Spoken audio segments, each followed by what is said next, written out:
Hey everyone, it's me, Doomlink, and welcome back to Doomlink's Live Hunts. I am very happy to be back in 3 Ultimate, for the reason that the last time that I wanted to play 3 Ultimate and record it, of course, there was actually no one to play with. I think there were 2 people online, and those 2 people had a fucking private passworded room. Fuck those people. Anyway, I mean, I've talked about this a billion times before, but if there's no one to play with, why are you putting a password on your room? I don't know, just go into your own private... There are so many rooms to go into, like, see, let me illustrate my point here. Let's go to move to a world. Okay, so you've got worlds and lobbies. Okay, see all this business here? You can have 1,000 players in all of these worlds.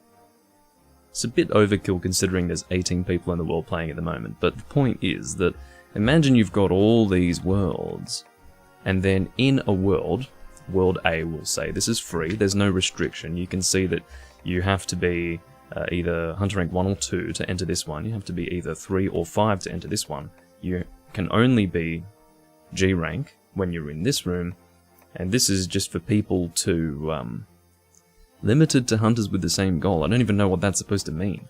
But anyway, yeah, like, this is a free world, and then look, you've got 10 lobbies per world, 1,000 players, because you can fit 100 in each lobby. Well, as a side point, I remember the days when you'd have pretty much all of these full, and very occasionally you'd have to go into World B. Crazy thought. But, yeah, I do recall those days, and it was awesome. Sadly, there's only 18 people in the world, but the point that I'm trying to say is that if you want a fucking private room, go into some other world. Like, Jesus, why are you going in here, lobby 1, and putting a passworded room when there's like 15 to max 20 other people in the world who might join you? And then, even under those circumstances, what's so wrong with having a person come and help you? I don't understand. Anyway, it frustrates me because there's no one playing the game, and I would love it if we all came in as a community and just played. If one thing sort of makes me feel, well, warm and fuzzy inside, we'll say, it's the fact that the people playing this game are probably like actual proper veteran hunters, not the people who played 4th gen and think they know everything. These guys, they probably started in 3rd generation and maybe even earlier generations. I feel like, you know, 4th generation, while it was definitely a good generation of Monster Hunter, it was mostly a portable generation, so all those people think 4 Ultimate actually looks good on the 3DS, you know, those kinds of people, those spooky individuals. Anyway, I don't know why I decided to open this recording with a rant, but either way. Yeah, I am going to get my chat up and we will start playing 3 Ultimate. I've got no idea who I'm going to be playing with, but the reality is that there are people to play with in general, so that's a good thing. I will pop out my chat and we will begin. So I will enter a room and we'll see what we've got. We've got Espanol, G, and it seems like these other rooms are filled up. We've got G2 key quests. I don't know if that's supposed to be a penis. I mean, I know it's a bit weird for that to look like a penis, but generally when they've got symbols and then equal signs, it's supposed to, you know, the equals are the shaft of the penis, and then, I mean, the G doesn't really look like a ball sack, does it? I mean, maybe it's, oh, it's a sword, I see. Sorry. Look, listen to me. We live in a world now on the internet where these sorts of things are usually penises, but this is actually just a phallus-shaped object that is in fact intended to be a sword. I can see because the G does, I suppose, look a bit like, you know, the bottom of a hilt, and then you've got the hilt itself and the hand guard, and then, yeah, that's a sword. I'm slightly embarrassed, but anyway, I don't know why this guy is on a quest on his own, but these guys seem to be not on a quest, so I'm probably going to join them for the sake of getting on a quest nice and quickly. Now, what I have said time and time again when recording 3 Ultimate is that it's well, there's not as much going on. It's slower paced as compared to, how do I say, other games that I play, such as Generations Ultimate. And also the other crazy thing that I just don't understand is how someone can say join this room if you're Spanish, or join this room if you're French. There's no one fucking playing. Play with whoever you can at this point. You would have used an O instead of a G for that sword? Yeah, I would have as well. That's why I saw the G and I'm thinking, is that supposed to be a ball sack? I don't know. Again, usually they use 3 for the ball sack, but regardless, I will... Well, I can't even say hi. I don't think I have my keyboard plugged in, or do I? No, it's not. Well, what I'll do, because I'll probably need to... Will I need to communicate with these people? Probably. It's good to have the option, isn't it? Is mine? Oh, this is on screen. I hate it when this is on screen. This is part of my boom stand. Shift that slightly so that it's not on screen. It's quite simple, really. I'm just waiting for this person to post a quest. I feel bad for not at least saying hello. Yeah, that's a bit better there. It's funny because the it doesn't line up quite as well on the YouTube chat as compared to in-game. Hungry Eyes. We've got a G-rank Naga Cougar. Let's go and give that a try, shall we? I won't equip anything too crazy. I'll try to use fun weapons, stuff that perhaps won't be ridiculously overpowered. I don't know if you can hear tweeting birds outside. One of the reasons why I don't really like recording earlier in the morning, it's only 8:30 at the moment. One of the reasons why is because the birds are fucking noisy. And, yeah, what was that? I thought I heard a sound. Okay. I thought someone had sent me a personal message, like a PM, but no. I've received a guild card, but I don't have enough room in my guild card list. I'm very sorry. I don't know whose fucking guild cards are in my guild card list, but yeah, I don't really want to remove any of them for some reason.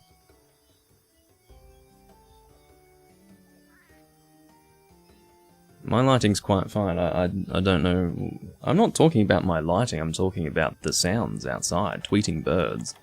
As far as I'm aware, tweeting birds is not, has never at any time influenced my lighting, but I could always be wrong. Maybe there's a giant bird outside, maybe the Thunderbird has landed or something. Anyway, so... No, my lighting's quite fine. I've done something to fix my lighting, don't worry about that. Well, it hasn't perfectly fixed it, but yeah. What am I doing? I said that I wouldn't equip anything crazy. How about a lance, and we'll go... I don't know why I'm using a fucking lance, honestly. So I've got 2 fire lances to choose from, either the Maelstrom or the... whatever it's called, the Soul Prominence. Now, I usually go with Soul Prominence these days, but I will equip the Maelstrom because, for me, that is the more fun option. I usually go with Soul Prominence because I feel as if it's more balanced in its damage. It has good raw damage and also good element, whereas the Maelstrom, for instance, has so much elemental damage that it's... Actually, then again, I keep forgetting that in actual fact, Naga Cougar is more weak to thunder than fire. This is... Naga Cougar is still pretty weak to fire, let me make that clear, but stop sending me a... Oh, I see, he's sending it to everyone, that's why I received it again. But, yeah, basically, for a very long time I thought Naga Cougar was primarily weak to fire, but he's not. He's slightly weaker again. Stop sending me guild cards, holy fuck. Okay, so Thunder Lance. Fortunately, that is something that I have currently. I have the Nether Terracontia. I only recently got this thing fully upgraded. This is, as I've said many times before, one of my favourite designs for weapons in the series. What green screen and camera do I use? It's not really a specific green screen. It's not like a model of any kind that I'm aware of. It's just some green screen that I bought online. It's one of those folding green screens. If you search online for folding green screen or foldable green screen, that's likely what I have. I think they're almost made to a universal standard at this point. It's got sort of a black border around it, and it's an oval shape. It just basically sits against my wall behind me, and that's what it does, really. I've got just a generic Logitech webcam for the reason that I don't really feel the need to have my appearance be super high quality. I mean, it's high quality enough, but you know, sometimes it's nicer to have your appearance at sort of a lower resolution, you know. It's kind of like how you don't want to watch HD porn, you know, that sort of thing. Same idea. But, yeah, I think our inventory is good to go. I haven't eaten yet, so I will do that. Oh, I have eaten. I did it completely subconsciously, how about that? My positioning is okay. But yeah, I've always used a green screen when going live. I never even considered the option of going live without a green screen. And I don't know if that's because I always feel that not having a green screen just has a big block on top of the fucking gameplay. And if it's not on top of the gameplay, your alternative is to have a border around the gameplay, which ultimately makes the gameplay window smaller. So for me, this will forever and always be the best way for me to be visible on the screen while also playing the game. It's really quite non-intrusive, and this is I mean, by now, this style of live streaming visually is kind of outdated. Outdated, you know, it's more like out of fashion. And it seems that a lot of people are more interested in the idea of showing off their room. Ooh, look, it's pink behind me. Instead of just, you know, having it be you, and then the game is the point of interest. That's how it should be. I don't know. It was never an option for me to go live without a green screen. It was always, when I thought in my head, okay, what do I need to live stream? Because I've only been live streaming for 2 years. I've been making videos for 11, but live streaming is a fairly recent thing for me. When I thought in my head, well, what is it that I need to do? Green screen was one of those things, and there was never a possibility that I wouldn't use one of those. I will admit that using a green screen means that you are more subject to artifacts, like your webcam appearance can be affected by artifacts a lot more easily, for the reason that you are part of the moving game.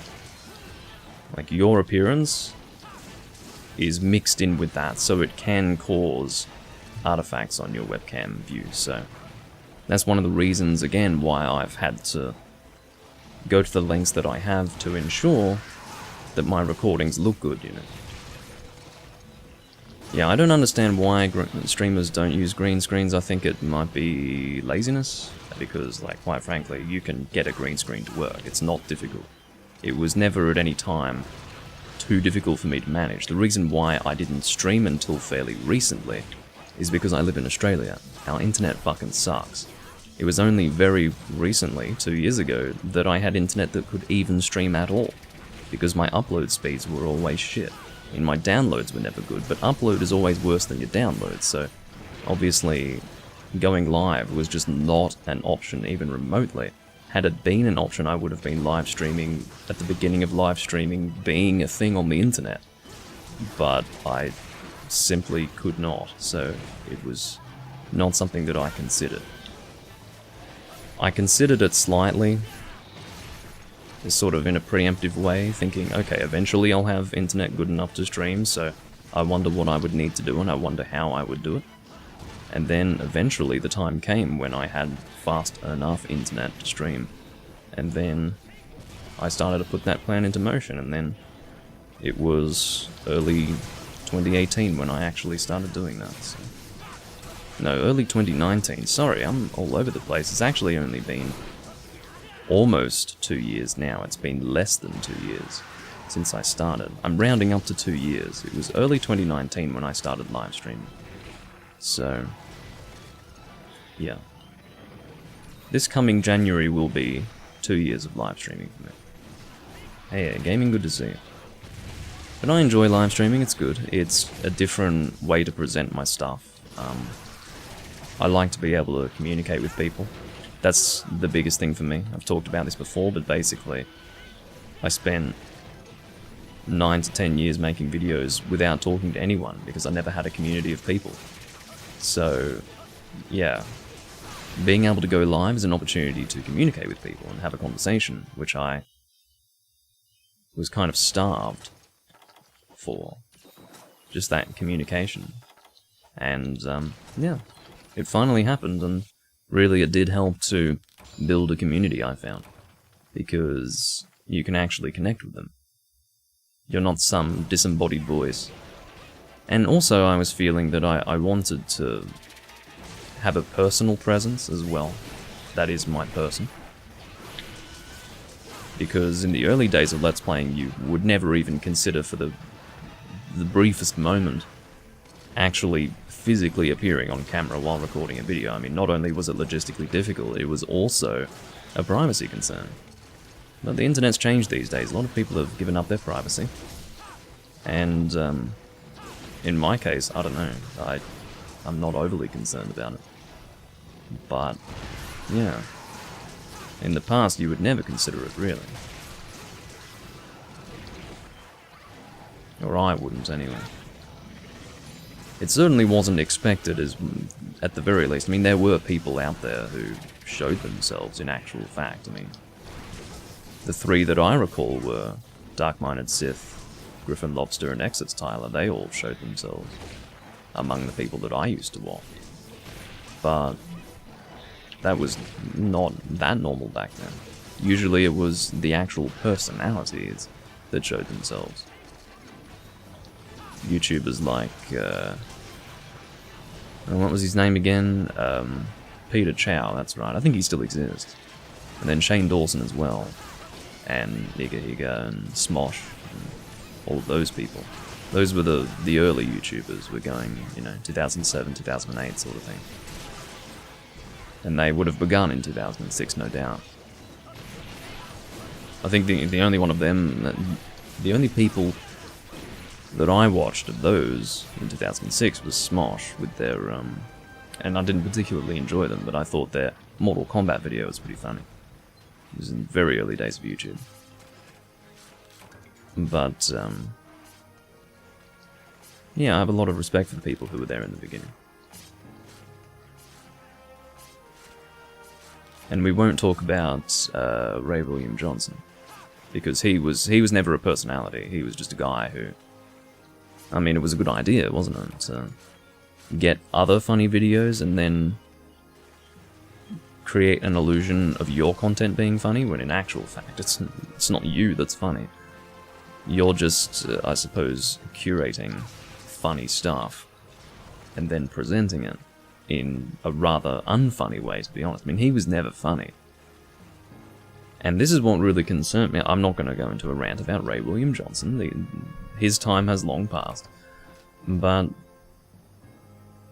people always used to say, Ray William Johnson's so funny. No, he's not. And then I would say to them, okay, is he funny? Or are his videos funny? And they're like, well, his videos are funny. And I'm like, that's the point. He's not the funny thing.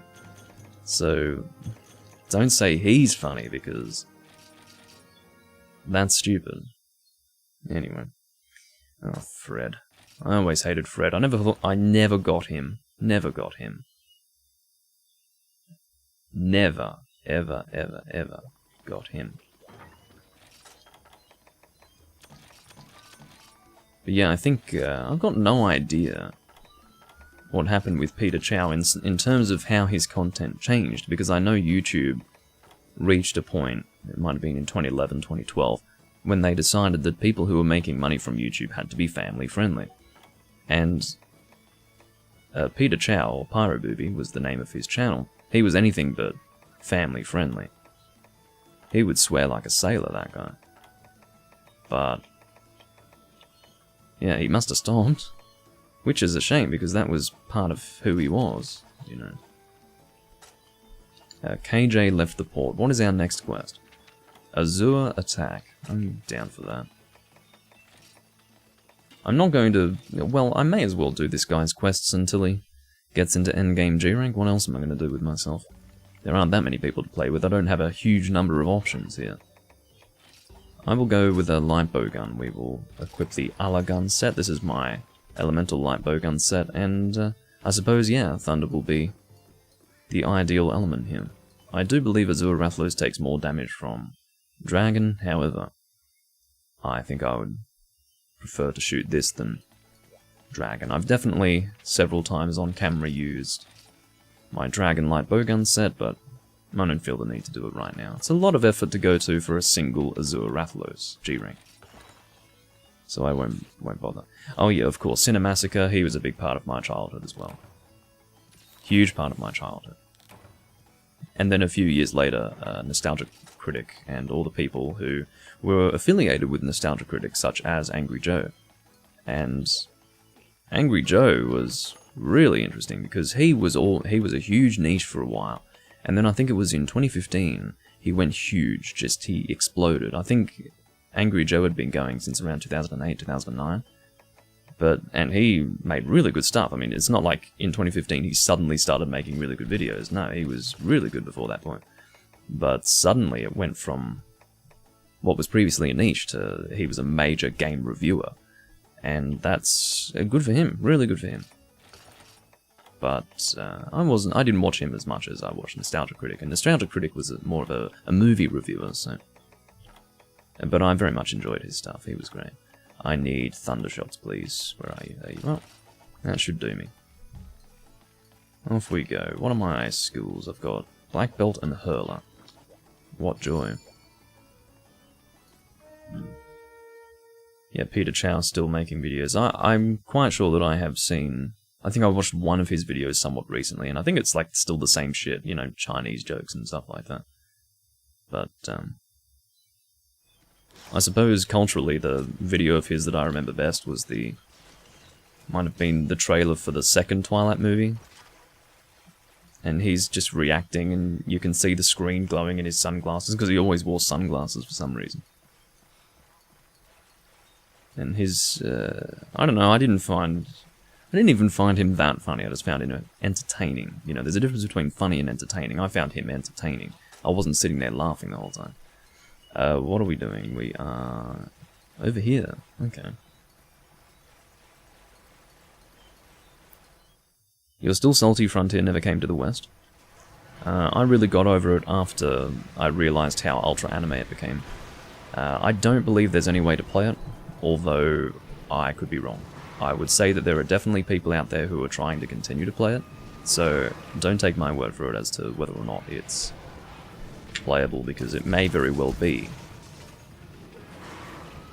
It's possible that eventually Monster Hunter Online will be playable again with private servers, but I'd say if it's going to happen for either of the games, it would happen for Frontier first.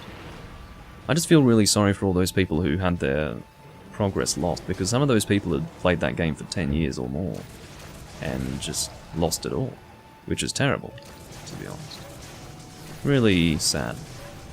You can see with the Nether Floction here, the weapon that I'm using, it has a bit of left-leaning deviation, which I've gotten used to. It's a really, really good gun, so I don't mind. The stats of this gun are crazy. If you are familiar with inflated values, 387 is really good for a light bowgun, and it's got 15% affinity. And the reload and recoil is fair, so it's a really good gun. I like it. I'm even now starting to forget what's good for inflated raws, or rather inflated raw values, but yeah, I really do prefer true raw and true element, quite frankly, because there's no reason to have a different value for every fucking weapon type. It's just not necessary. It's completely pointless. But anyway.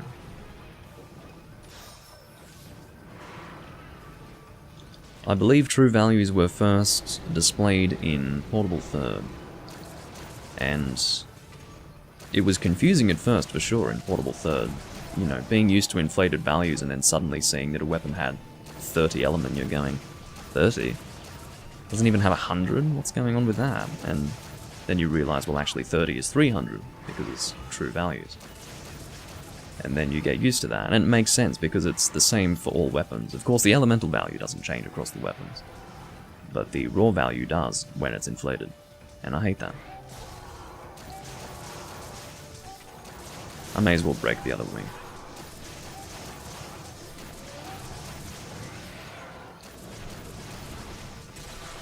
I don't know what the elemental weak point is. I'm going to say the face, Could even be the tail. Of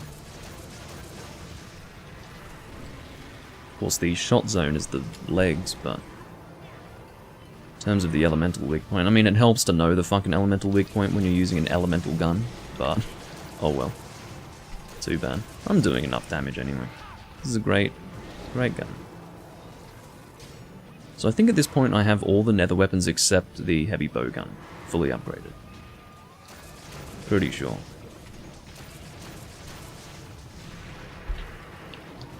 Actually, no, the bow, that's right. So the heavy bow gun and the bow, and I actually want the bow for one of my bow sets. So I'll have to get another dynamo eventually. Eventually. It'll happen, believe me. But don't expect it anytime soon, because I'm not expecting it. Capcom's still selling Frontier on Xbox 360. I can't believe people fucking played that.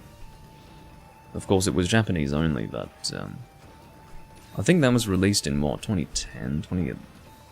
No. When did that come out? Maybe it was 2009, when it came out on Xbox 360. I just remember seeing that it was out, and I was thinking, really? It came to Xbox? Of all fucking systems? Not PlayStation? It was very odd to me. They must have done a deal with Microsoft or something. But, yeah. Because I think, you know, Microsoft has at times tried to expand into the Japanese market. Because they know it's lucrative if they can get their grubby little hands on the money in that place, but for the most part they have fallen short of Sony's influence. And good. Because Sony's a fucking Japanese company. They deserve to have power over the Japanese domestic market. As far as I'm concerned, anyway.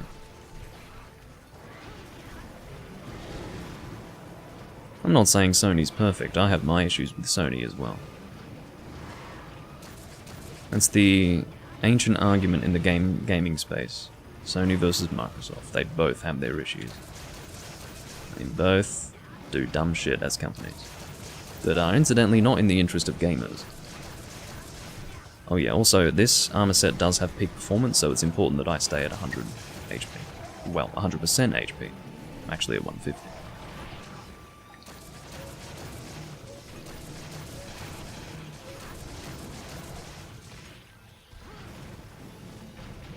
I'm actually really fucking shocked this monster's still alive. Who came? Is it Devil Joe? No, it's Nagakook. The reason why I didn't hear that roar is because my TV volume's pretty low. But I did see the effect of the roar in the area. So I was wondering which monster would come. There is... in G rank, you can actually be invaded by Savage Devil Joe. It really sucks. Ow.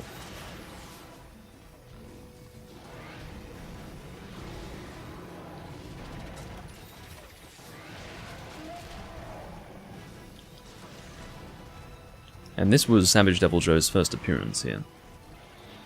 Is that even right? Is Savage Devil Joe in this game? That's crazy.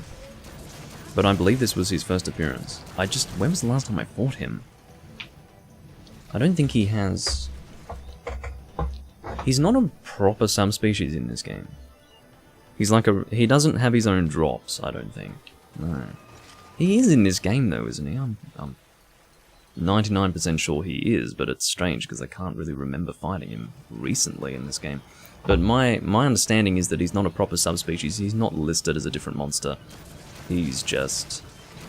Or maybe he is. Maybe he is. I'll check my... my hunter's notes in a moment. Maybe he is listed separately. I love the sound of normal shots in Tri and 3 Ultimate. I feel like that should have been a faster hunt, but whatever. I'll take it. Who came? Yeah. Very funny. The Doomlink quote. Yeah, I'm hoping that, again, regarding the lighting, I made sure to cover the really bright part of where the sun comes in, because basically one of the issues with the lighting recently has been that it's constantly changing because the sun's going back behind the clouds and then coming out. Like, over the course of 10 seconds, the lighting can shift multiple times, and it looks ridiculous. It's like I'm at a rave. So, basically, I'm going to try and keep it consistent, even if it ends up being darker. I mean, again, ring light, I was wanting to get a ring light at some point, but the problem is, like, I really don't have the space for it. If I were to put it over here, maybe it would work, but the thing is, I need to have my laptop here, I've got my boom stand here, I've got my webcam and tripod there, I've got my TV there. I mean, there's only so much fucking room for stuff in front of me, so, I don't know. Either way. Looks like all of this is going to be sold. That's actually a pretty good talisman, check that out. I mean, Bomb Boost is pretty easy to get lots of points in, but with Pellet, that's nice. And it's definitely a fair Pellet talisman. Although I would prefer one with slots. I don't have many good talismans in this game, but I will say that that's purely because I haven't been farming for talismans in this game. I could never bring myself to do it in this game after having done mining runs in Tri for talismans. But I think doing Elatrion runs was also good, so I think once I was doing Elatrion cluster runs in Tri, I was able to get a lot of good talismans, because you got a lot of time-worn charms from my memory. Alrighty. So what is our next quest, Celis? He's using the Jaggy set, which is a good choice. Negate stun, Bombardier, attack up small.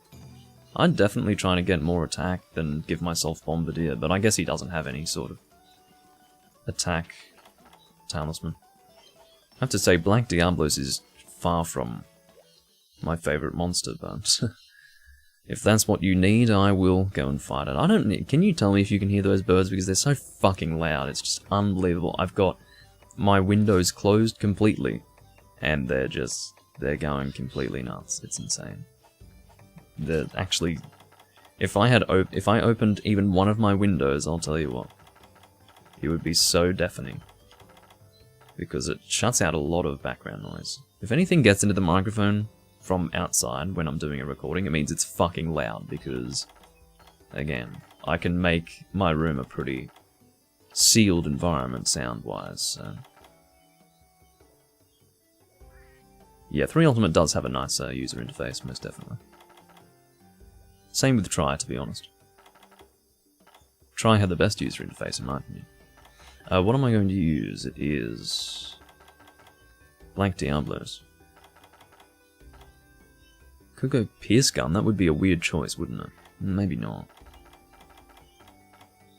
Let's go Dual Blades, how about that? So, we might go... Well, I've got a few options for that. But maybe we'll... Well, we could do this. Do we want to use this? Maybe not. Let's just go with our Honed Blade set. And we want Ice, so my Ice Dual Blades will do the trick, most likely. If I'm using Ice Element and Dual Blades, then I think my Ice Dual Blades will work rather well. Again, we've got Barioth weapons here. I was saying in my last Live Hunts recording that I never really make use of Barioth in Generations Ultimate, neither for armor nor weapons. But in 3rd generation, yeah, Barioth weapons are great for ice. You didn't really have any other choice in Tri. Here, you sort of go back and forth between Barioth and Lagombi, but the issue with Lagombi is because he's a lower level monster, generally his weapons are not good for sharpness, even though this is rarity 8 maximum. With sharpness +1, it's pretty good. We got Hollows, well, Hola, whatever the fuck. You can hear the birds, but only barely. That's good to hear. Thank God for that. Fucking birds. But yeah, this set here, really nice set, but it hasn't aged well. At least not in the context of Monster Hunter 4 Ultimate, because Honed Blade was such an easy skill to get with many other skills. This is raw resistance, attack up large, sharpness +1, and weakness exploit. Really good for this game. but not quite so good for, say, 4 Ultimate. That would be a very, well, yeah, average endgame armor set. You'd be able to get another 2 good skills with that in 4 Ultimate fairly easily. And the reason why was because 4 Ultimate was, the whole G rank of 4 Ultimate was balanced around level 140 guild quests, so you could just get crazy stuff.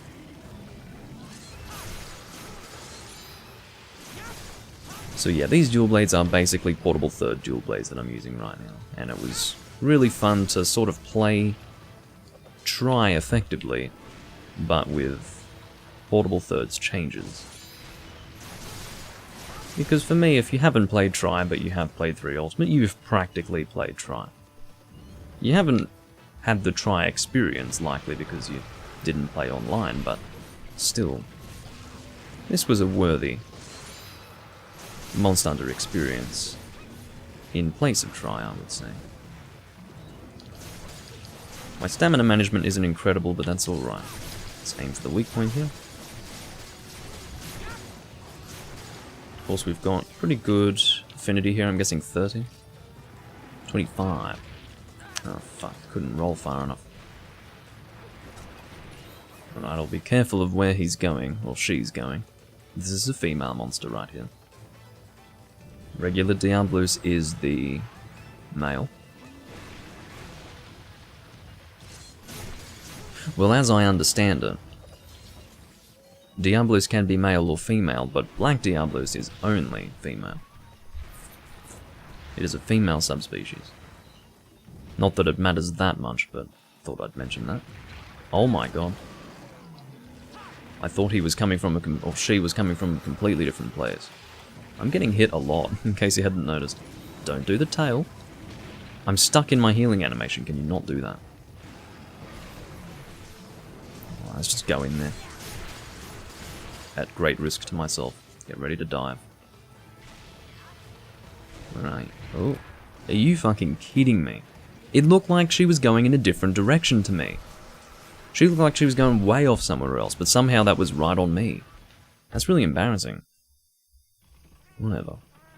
I think I'm the highest ranked person in this room. I haven't checked KU's hunter rank. I haven't checked anyone's hunter rank, to be honest. I know that Celes is 6, but yeah, that's pretty embarrassing.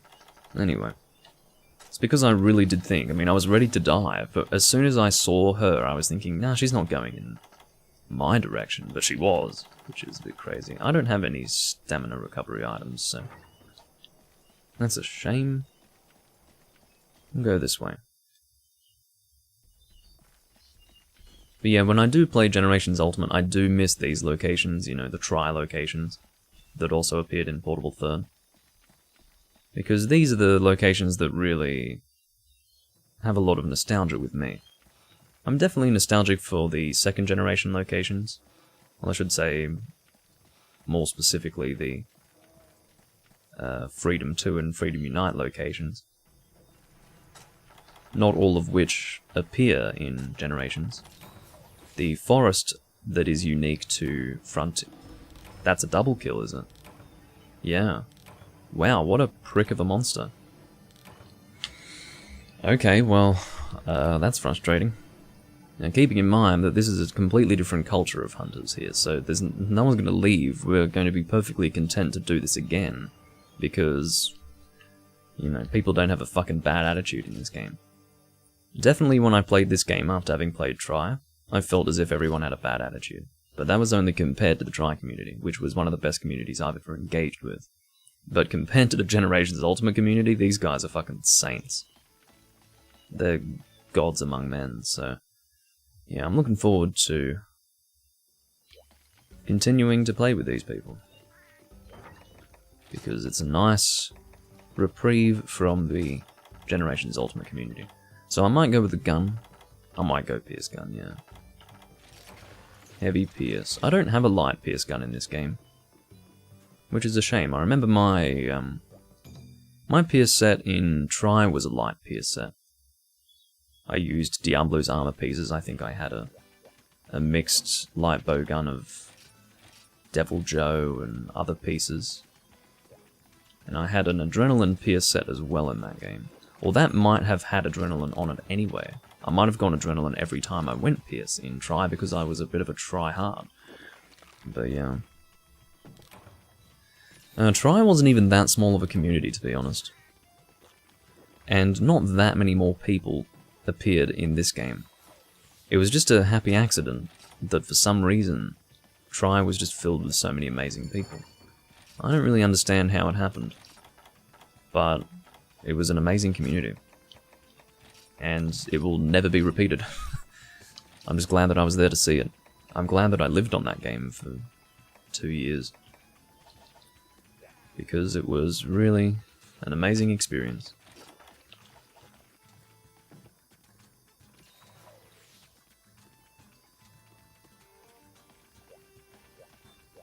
Well, we have to understand, Potato, that it was the first Monster Hunter game since the original Monster Hunter to actually have integrated online. So there wasn't as much of a community interaction with the games between Monster Hunter 1 and Try. So really, Monster Hunter Try didn't have a really small community compared to the other games. I don't know how many people played Monster Hunter 1 on the online servers of the PS2, but I can't imagine it being that many more people than Try. I mean, Try didn't sell that bad. You have to understand that a lot of people were introduced to Monster Hunter through Try, because it actually made an impact in the West. It actually had advertising, and people paid attention to it. The reason why it didn't sell that well is because it was on a console that hadn't been released for in the Monster Hunter series prior to that point. So another reason why a lot of people who played Try hadn't played another Monster Hunter game was because of that reason, but also because it was it was one of the best online games you could play on the Wii at the time. It was the best as far as I'm concerned. So therefore, it was a really worthwhile game to play if you wanted to play online. With other people, with a community. So, as far as I'm concerned, really great game. And its greatness will never be repeated. At least not in the Monster Hunter series, let me say that. Because the Monster Hunter series is dead community-wise now, there is no community, so there you go. But, it's not the only fucking series I'm feeling that way about. I seem to be doomed to have all my favourite games be ruined in that way, but that's the way it has to be. But yeah, Try, it did sell badly. It sold about as well as it possibly could have in the West. It sold especially badly in Japan. Japan is where it truly failed, because it was a stationary console Monster Hunter game. Japan was not interested in that. Japan was all about the portable game. That's why Portable Third absolutely exploded. It's because... oh, jeez. Fucking hell.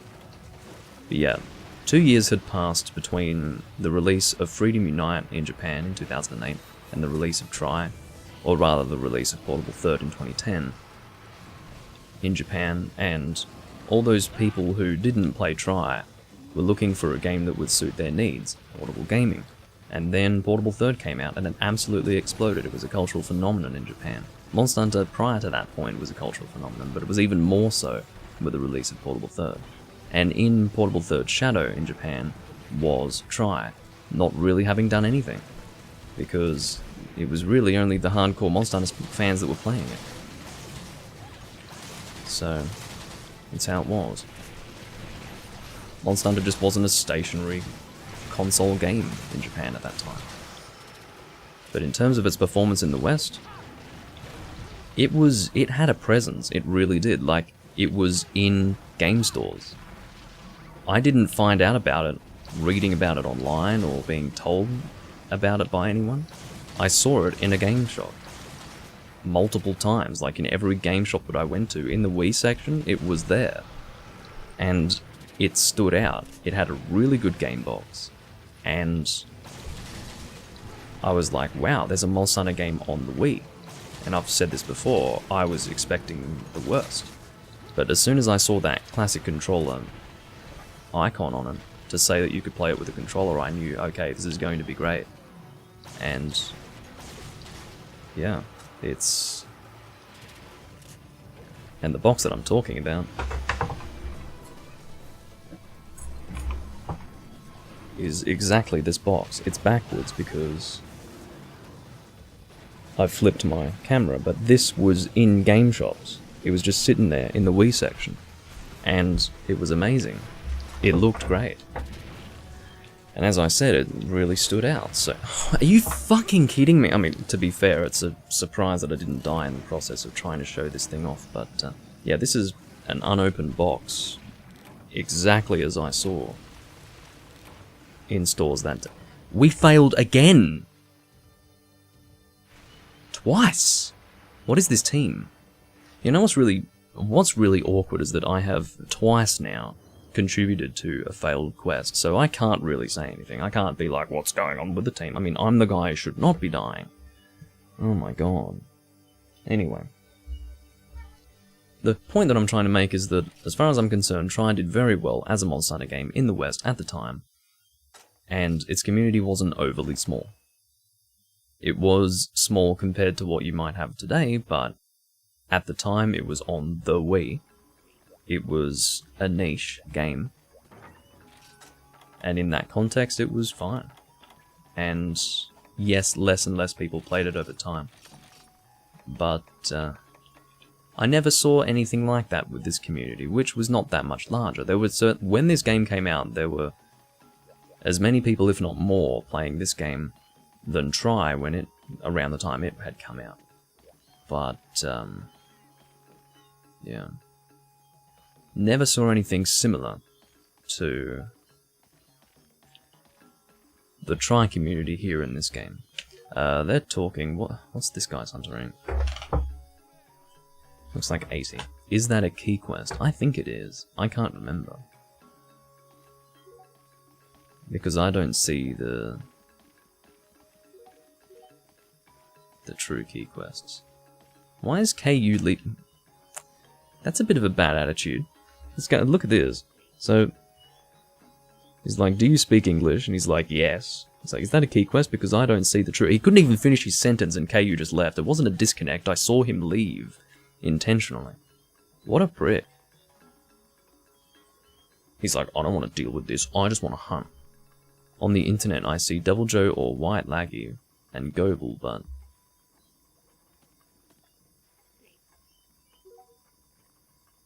don't have this quest. Well,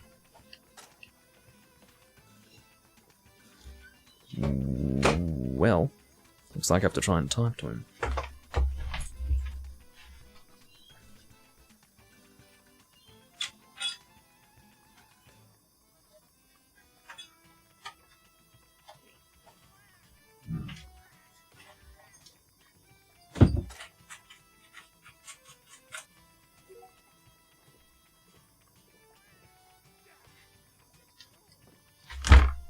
Oh my god. The obstacle course.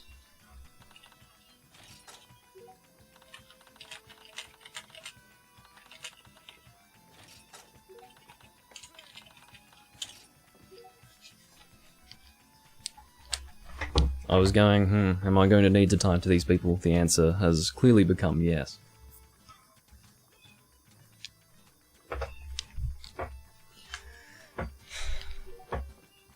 The community probably would have been fine on the PS3. It still would have been a niche. It would have been a niche of people who play Japanese games, and that's always going to bring a nice community.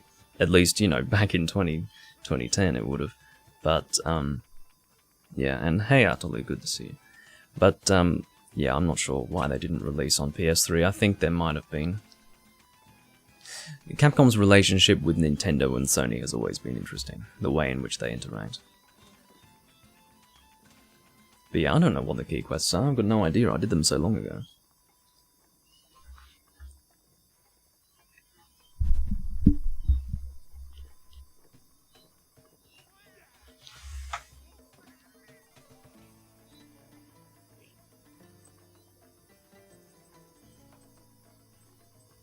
Just making a micro adjustment to the chroma key.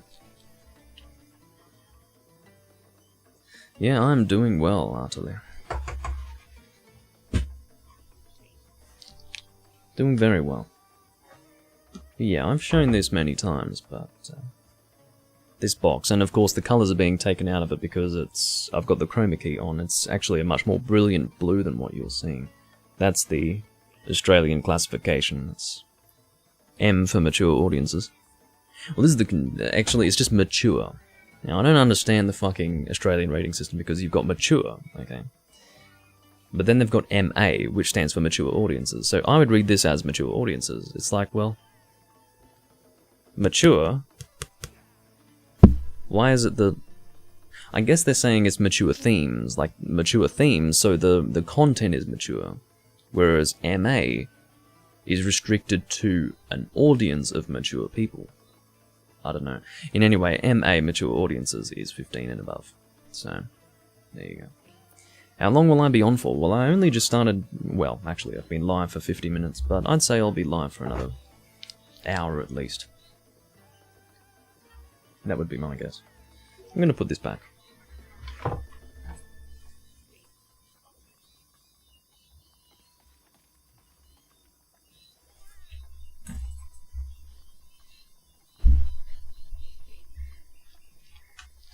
Okay, I found, says Celeste. What are we doing? So what you're telling me, my friend, is that we double failed a quest that we didn't even need to complete. That is just lovely to hear. Just lovely to hear. So, Urugan. Let's go with the hammer, shall we? I always enjoy hammering in Urugan. It's very try. Very try. What would I like to use? Let's just use, for old time's sake, the Elatrion hammer. I always used to use the Elatrion hammer. Do you want to wait for more people? Not really, because I don't think there's going to be a lot of people coming in.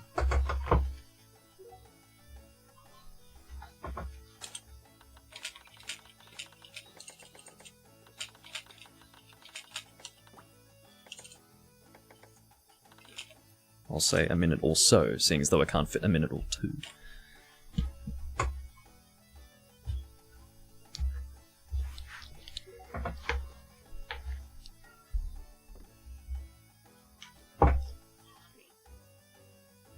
Okay, just making sure chroma key is working well. I think I've shown off my set here before, but I'll show it again. I think it's got fire res or something. No, it doesn't. That's I'm thinking of my 4 ultimate set. This is Attack Up Medium, Rock Steady, Knockout King, and Weakness Exploit. Really nice set. Definitely, functionally, a really good armor set. Because Knockout King plus Weakness Exploit, really nice. And then Raw Resistance as well. Of course, they made Rock Steady less effective in 4 ultimate, but whatever. Rocksteady in this game works against every single monster except Elder Dragons and Giganox. That's my memory of it. Giganox for some reason has such a loud roar that it's on par with an Elder Dragon. Don't know why. It requires high-grade earplugs.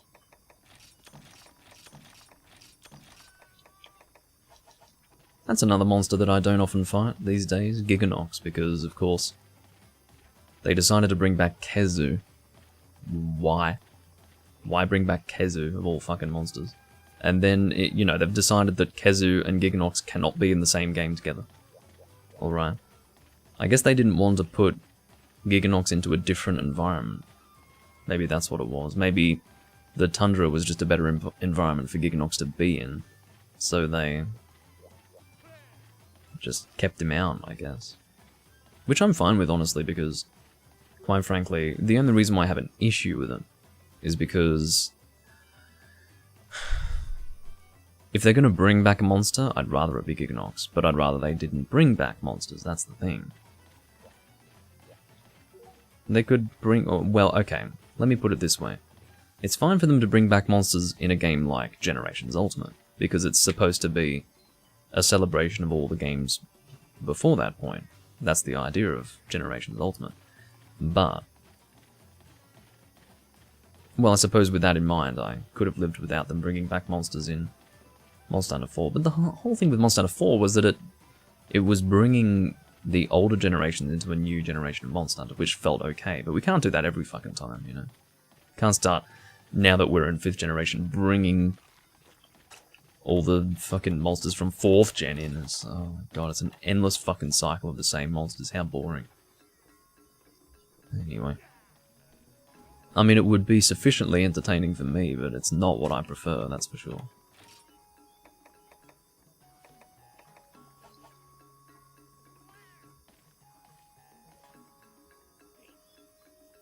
So we do have a Hunter rank 999 with us right here. He or she is using the Master Sabers.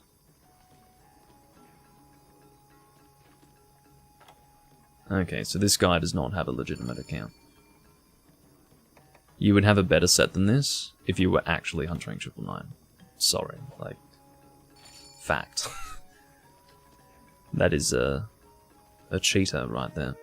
Which is a shame, I don't know what the point would be. For me, getting more Hunter ranks is an important part of building a character.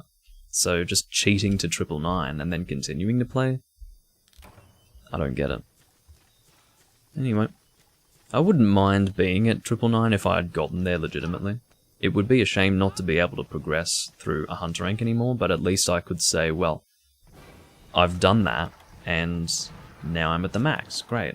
I'd still be able to get enjoyment out of the game, but to cheat and then just continue, it's like, I don't know. I don't really relate to it, but everyone has their own way to play the game, I suppose. If he's only cheating his Hunter rank, or if he's only modding his Hunter rank, then that's okay. Because ultimately, it's not affecting our gameplay. If he wants to come in and one-shot the Urugan, it'll be a bit of a different case. Just do an upswing here. Sorry, Lynn. I really would recommend that when there's a fucking hammer user here, you don't go attacking the face. I understand that you want to break the chin for purposes of getting a weak point, but there's a hammer user here who's going to be sending you flying the whole fucking time. So yeah, not recommended.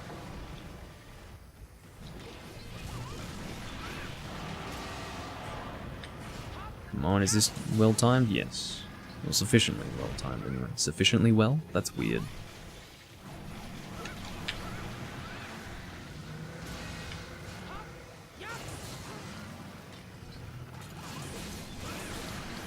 Ooh. I really haven't used the Elatrion hammer on this guy for a long time. I'm usually using the Gen hammer. Really? That wasn't even a KO. Crazy. That's a shame. I wanted to at least have the KO be the golf swing. That's a good trap position.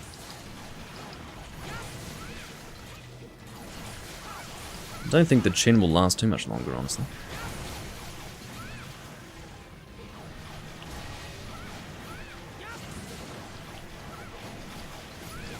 I won't be able to get another KO off on the, or in the trap rather, but at least we've broken the chin. He'll be taking a whole lot more damage now. Weakness exploit at this point will be in effect, which is increased damage on the weak point. And the chin was not enough of a weak point previously unbroken to constitute a weak point in the context of weakness exploit as far as I'm aware. That was an unfortunate death for Celis. And I've been knocking Lynn all over the fucking place, but I have no regrets because, as I said, I'm a hammer user. Stay away from the head. Not that she can hear me or he can hear me, but, you know. Sorry for that, says Celis. I am in no way concerned. Because this fight really isn't going to continue for much longer. But yeah, honestly, I think the issue with Lynn's arm set is that she doesn't really have good enough talismans to make anything better, which is an indication to me that she hasn't played long enough to get to a legitimate Hunter rank 999, or she's been grinding 4-point formation like nothing else. Those are the two possibilities here. Rise showing damage numbers doesn't affect me because I can turn them off. If you could turn them off in World, sorry Lynn, I ran out of stamina. Oh, it didn't affect it. But yeah, it doesn't affect me because if World could turn off damage numbers, you'll be able to turn them off in Rise. If they decide, for some fucking reason, that I can't turn off damage numbers in Rise, I'll be so angry. Because that's just fucking wrong. No, I do not like damage numbers. I don't mind there being damage numbers in a game like Monster Hunter Online because it's a goofy fucking side project of Capcom's. That's fine. But World and Monster Hunter going forward, stupid. And I don't understand why they choose to do it. But at the end of the day, it's something that I'm not forced to engage with, so I am not going to lose my mind over it. I'm going to say I think it's stupid, but it is what it is. If they really feel like people need to see the fucking damage numbers, then that's fine. I suppose what it comes down to is that it is admittedly hard to be consistently effective unless you're looking at damage charts online or something. So showing damage numbers allows you to see what the weak points are without having to look at damage charts, but if they have the damage charts in-game to look at, you don't need the fucking damage numbers there as you're hunting.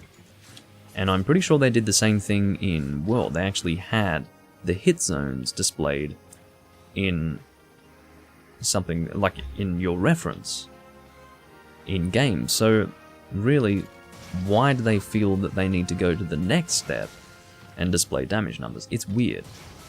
It's better to have a person look at what the weak points are for the monster and then memorize that, because then you're actually learning how the monster works on a deeper level than let's stare at the damage numbers. I really noticed a huge difference when playing World with damage numbers turned off.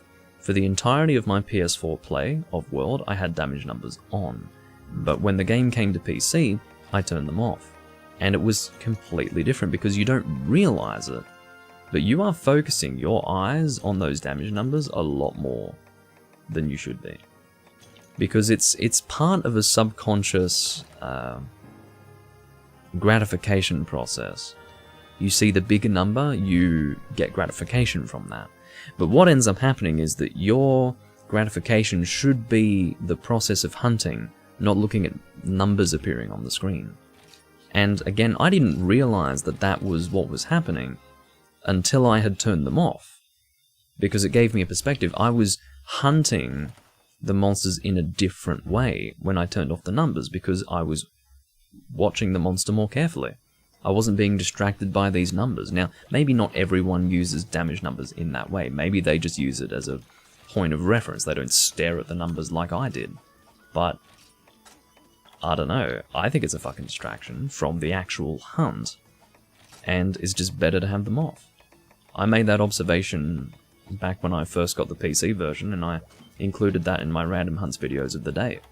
But yeah, I just really think that the damage numbers do nothing to help the hunter, and should be removed from all future games. I think it was a bad fucking idea, and it's stupid, but I'm not forced to use them, so I can't get too upset. Well, I'm glad you understand. All I want is for you to understand it. You don't need to agree with me, because at the end of the day, what you dislike is what you dislike, and what you like is what you like. You can identify that something is bad, but if it doesn't affect you, if it doesn't bother you, if it doesn't make it hard to play the game and enjoy it, then that is what it is. But I want people to at least understand why it bothers me. Because I remember, you have to understand that the things that I'm saying now are the things that I was saying 2 years ago, when everyone else was in love with World. Well, maybe not even 2 years ago, more than 2 years ago, because in October of 2018, I was just so done with the game, but I was saying similar things, you know, in the first 3 months of the game's release, and no one could understand it. They couldn't comprehend it. And eventually they understood. With time, they understood. It's because, and I think what it is, it's almost like, and those people had a point of reference. They played the older games, but yeah, it's unbelievable. What are we hunting? It's Rathlos and Raytheon. Gen Mortalis, here we go. But yeah, it was it was as if the game had put a spell on them. That's what it was like, and that's really how World was for me. Looking at it from the outside, oh, it's not Rathalos and Raytheon, it's these two. But this works perfectly fine, because unless Steel Uragan is not weak to Dragon, even if he's not, I should still do enough damage, so we'll just equip this, whatever. But, it's a bit bright, isn't it? How about we... Well, that's a real nightmare to try and fix that, although it's actually not too bad. I'll take a moment to do that.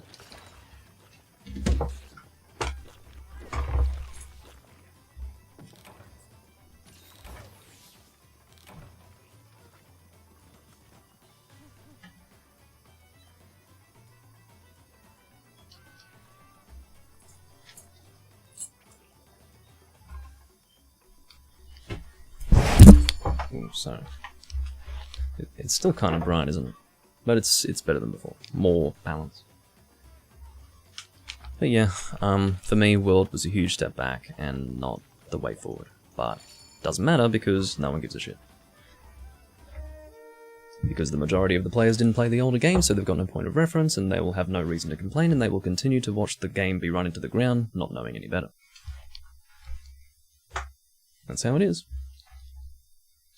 That's how it is. And then, of course, you've got the people who take it personally. They think I'm personally attacking them because I hate World. It does happen. Not so much with World, because I don't really communicate with people who love World in that way.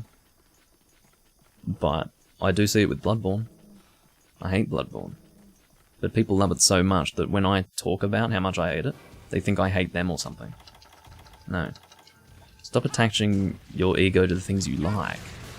Because I'm not saying anything about you, I mean, if I'm saying things like, you're an idiot for liking that, completely different. Completely different. Generally, I don't say that. But I have really just... Sometimes all it takes to make someone very angry is just genuinely say, this game is awful and I hate it. Makes me angry to play it, and then they're like, how could you hate it? It's amazing. It's like no fucking argument at all. It's just visceral bullshit. I don't know. Yeah, I knew I was going to get flinched there. That's alright. Let's do... Well... I'll take this opportunity to hit him while he's down, and then I'll do a Wyvern Fire. Hopefully I don't hit anyone. Excellent. Worked out rather well. I love old Gunlance. Nice and simple. Don't have to fucking worry about Heat Blade and all this fucking garbage. Ugh. I like it when weapons evolve, but sometimes weapons can evolve in a bad way, I don't know. But you know, I had one of the people that I am acquainted with, we will say, his name is Omnitoad. He... oh my god. He said something to me that I'll never forget. He said to me, it's so hard to go back to... I think he was talking about Monster Hunter 4 Ultimate Gunlance, not even like 3rd gen Gunlance. Maybe 3rd gen Gunlance, but I think he was talking about 4 Ultimate Gunlance. And he said, after playing World, it's so hard to go back. And I'm like, what are you fucking talking about? Are you crazy? Do you like, you played about as much old Monster Hunter as I did, and you can't go back to fucking 4th generation Gunlance because of what you have played in World. That's pathetic. Like, it's fucking pathetic, and it makes me angry to hear that, because the beauty of old Monster Hunter is its rigidity. The whole idea of World is that they take away the rigidity to give you instant gratification. That's what the new generation of gamers want. They want instant gratification. They don't want to work for anything. They don't want to have to become comfortable with a rigid system in order to succeed. And then you, a person who is from an era where you became very comfortable with a rigid system and therefore accomplished something in the process, go back to that after having your ass wiped by World for 6 months, and you struggle to go back. What the fuck is that? Like, it's sickening. It's actually sickening to hear that. From a person who played old Monster Hunter. I didn't have a word to say to him after that. I was just utterly livid and disgusted, and even to this day, I don't think I've heard something so fucking ridiculous from an old Monster Hunter player. Just pathetic. Absolutely pathetic. Anyway, I don't know, like, I'm just...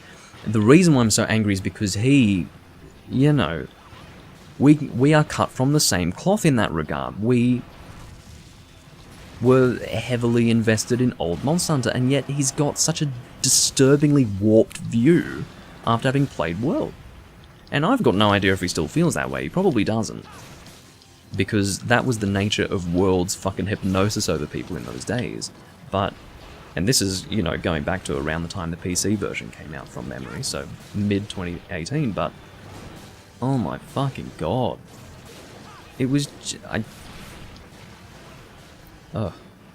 I will never forget when he said that to me. I will never, ever, ever forget that in my life. It was just so... Ugh.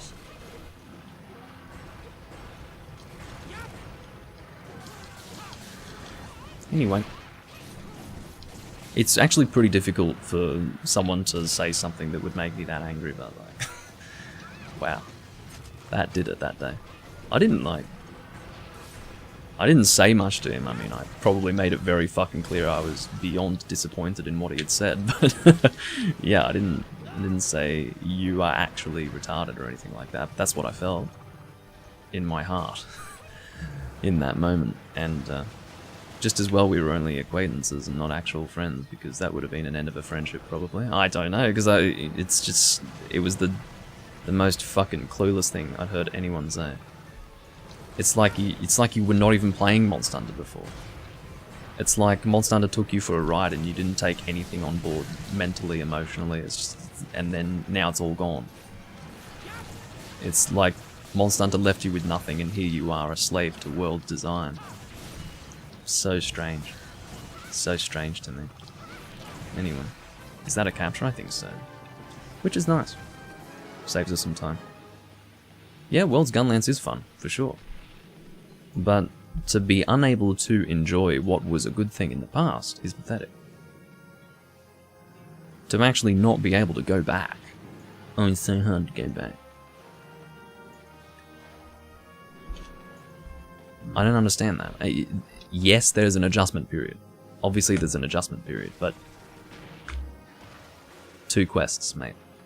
2 quests and you should be right back in it, and it should feel like it did back then.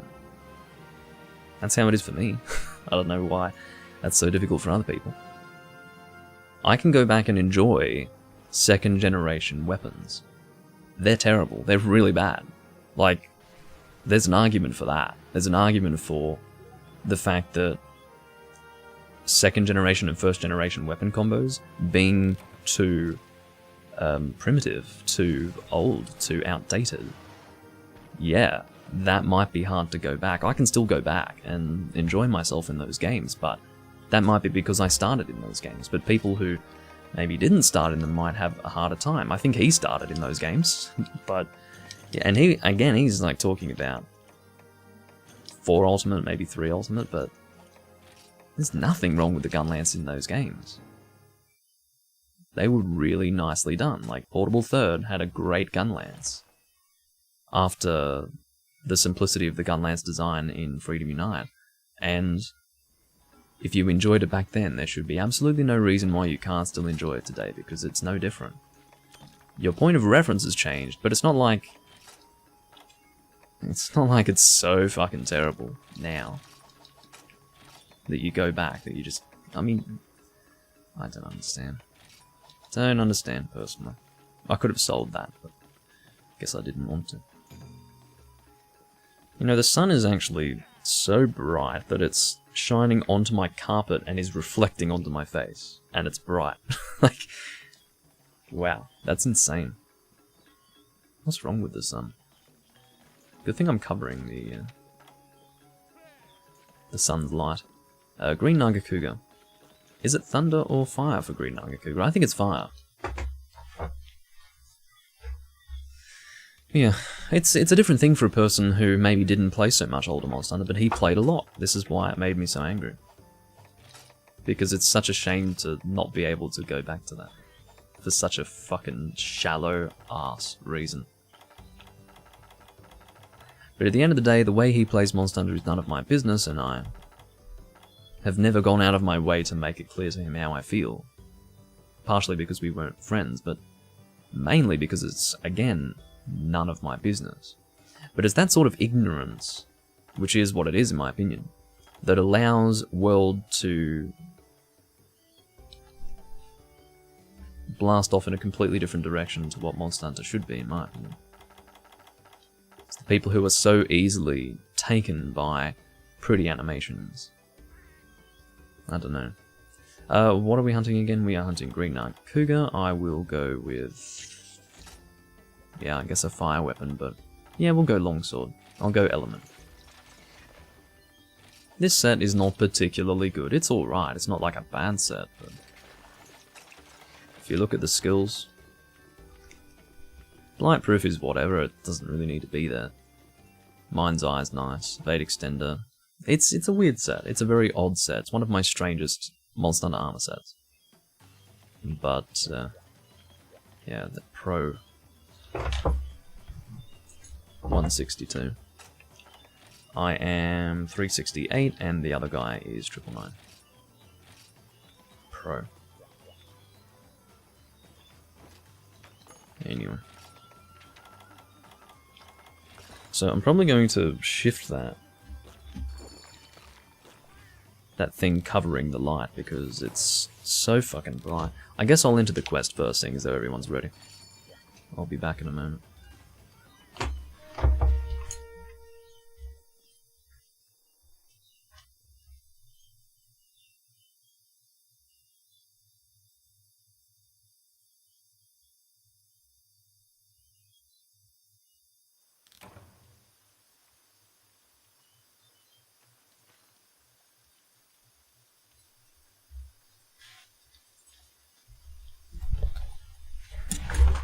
Try not to bump my mic.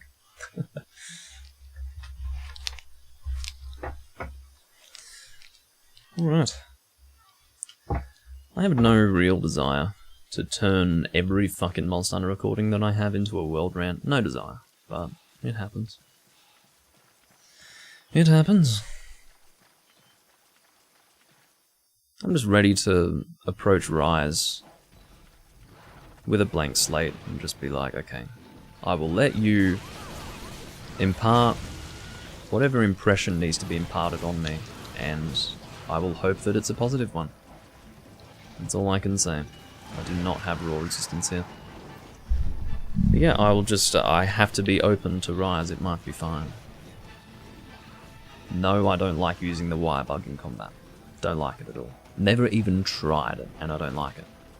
Doesn't mean I'm going to hate it, but it definitely means that there's something that I already don't like the idea of. And I feel like I know Monster Hunter well enough to know what I'm going to like and what I'm not going to like.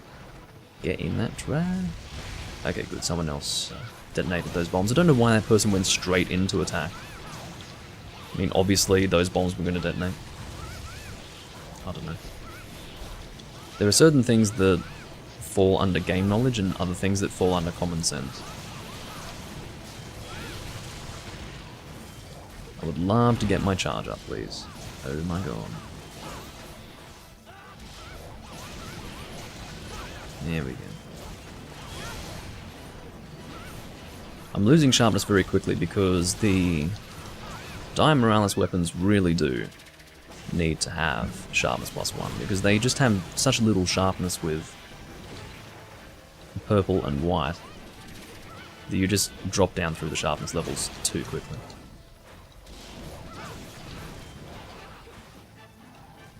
Alright. Again, I'm pretty sure fire is the better element, but could always be wrong about that.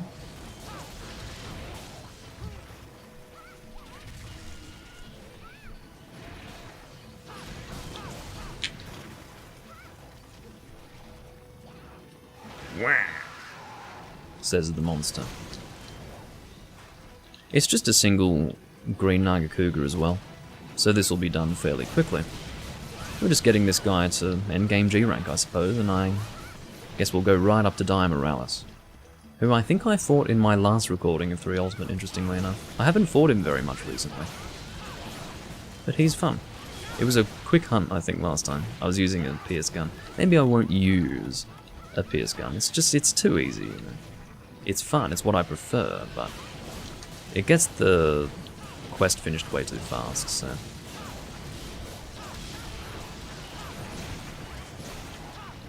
I think I would like to do something a little different. I think he's limping away, yeah. Just trying to break that tail to flinch him. Sadly, that did not work. I think he's heading northeast. Let's capture it. Oh no, they know the rotations of this monster better than I do at this point. Where is that again? Oh, that's area 2. Alrighty. I certainly was not expecting him to go that way. I've long since forgotten this monster's rotations, clearly. Of course, destroying a trap or dismantling a trap does not exist in this game. That was first introduced in Monster Hunter Generations, and continued in Generations Ultimate. So if you drop down a trap, and then the monster... What are you doing? Fucking weirdo. I mean, how unobservant are you? Alright.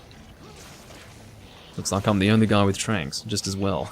I actually have them.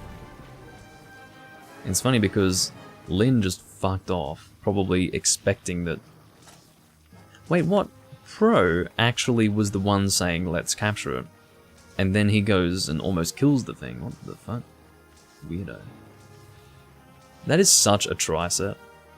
Full Vangus with an Elatrion longsword versus a Nagakuga. I mean, Nagakuga wasn't in tri, but you know. Same idea. Using Elatrion weapons on everything, regardless of elemental weakness, and then also using the Vangus set. Because basically how it worked was, in tri, Purple Sharpness was so ridiculously overpowered, given that it was a high rank game, that the Elatrion weapons having the most Purple Sharpness were just so fucking powerful that you would only use those. And you could use the Joe weapons as well, they were very strong, and they also had purple. But Elatrion was also very popular, and the Elatrion longsword was just ridiculously strong. And the Vangus armor set, which was the Devil Joe armor set, was, to my memory, the only armor set that had sharpness +1. So technically, it was the only way you could get purple sharpness in the game. You couldn't get purple sharpness with a weapon without sharpness +1 in tri. There might have been maybe one weapon as an exception to that rule. I don't remember what that weapon is. I'm just saying it's possible maybe there was one single weapon. But for the most part, you could only get purple sharpness with the sharpness +1 skill. And my memory is that Vangus was the only set that had it.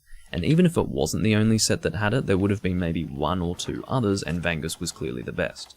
So, yeah, Vangus armor set with Elatrion weapons was basically endgame tri. Tri did not have a great endgame, it was ridiculous. Because you'd use one type of weapon and basically one armor set. I didn't do that personally, but I certainly did for a period of time, but towards the end I stopped because it got boring, obviously, but you know, I used all the different weapons because I had forged them all. I didn't really care about... certainly for certain quests I did care about my effectiveness, but for the sake of continuing my enjoyment, or maintaining my enjoyment I suppose, I just used whatever weapon, even though there were others that would technically be better for the hunt. I was just focused on, at the very least, being elementally effective, and that was basically all I needed.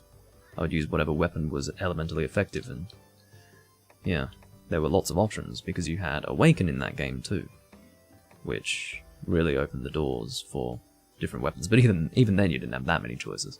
What are we hunting? We are doing Devil Joe. What would I like to use? I wouldn't dream of ever using fucking Hammer on Joe, I'll tell you what. Rapid Bow? I don't think so. I'd like to do Pierce Bow, but I don't have an upgraded Elatrion bow, sadly. I could do... I think my Pierce Thunderbow is also not made. So do I have a... okay, this, what's that?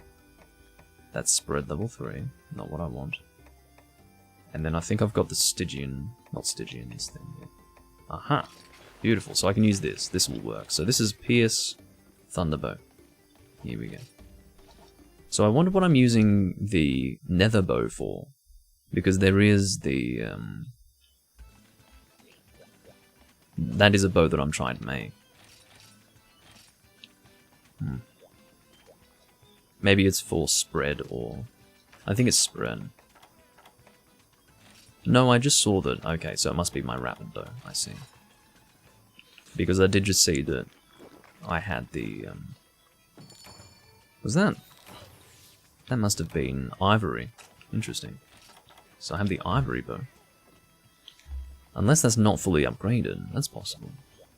Don't think so, though. Let's check. Do I have coatings? I don't think I do. Let me go and buy them, if you wouldn't mind. So again, coatings. I say again, but haven't mentioned it. You've got two choices for damage, really. Close range and power. And single levels for them. May as well take paralysis coatings. That'll do me. If anyone's got a paralysis meat, my paralysis coatings might fuck with that, with those plans, but I don't really care. In the end, it's better to not feed him if you have the option to paralyze without feeding him. That's the point. This is a fairly regular-sized Deviljho. We all started... no. Hunter Rank 999 is somewhere else. At least Pro is well equipped this time. Well, I'm sure he was still doing fairly good damage against the Nagakuga, but you know. So we will open with paralysis here. And looks like the other player, Lin, has made it, which is good. I do not often go bow in this game anymore. I did for a period of time, but even then I didn't have many options. But I'm trying to use bow more these days. Okay, he's hoping that he goes for the sleep meat. He's eating it already. Fucking hell. That's a shock. Now let me detonate, please, if you wouldn't mind. You're putting a trap there. Guaranteed. Guaranteed. Not legitimate. Guaranteed. Unless you placed the wrong thing. Maybe that was a mistake. Let's try to get a paralysis in the trap, wouldn't that be great? But yeah, if that was not a mistake, if that was intended placement, it can't be, because I've seen Lin have better trap placement than that, so that must have been a mistake. But, yeah. I was not going to allow the wake up to be a fucking trap. That's ridiculous. Anyway. How are you not fucking paralyzed yet, Deviljho? What's going on? I didn't think you had this much fucking paralysis resistance. You didn't get paralyzed after all of that. I just wasted my time completely with that. That's ridiculous. I actually can't believe it. I'm fucking really annoyed now.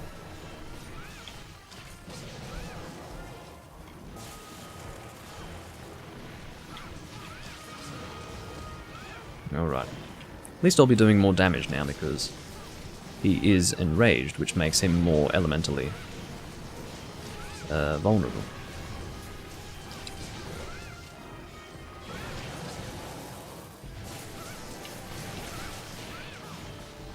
No power shot. That was first introduced in 4 Ultimate. And that was only for certain bows. You had either power shot or arc shot, was my understanding.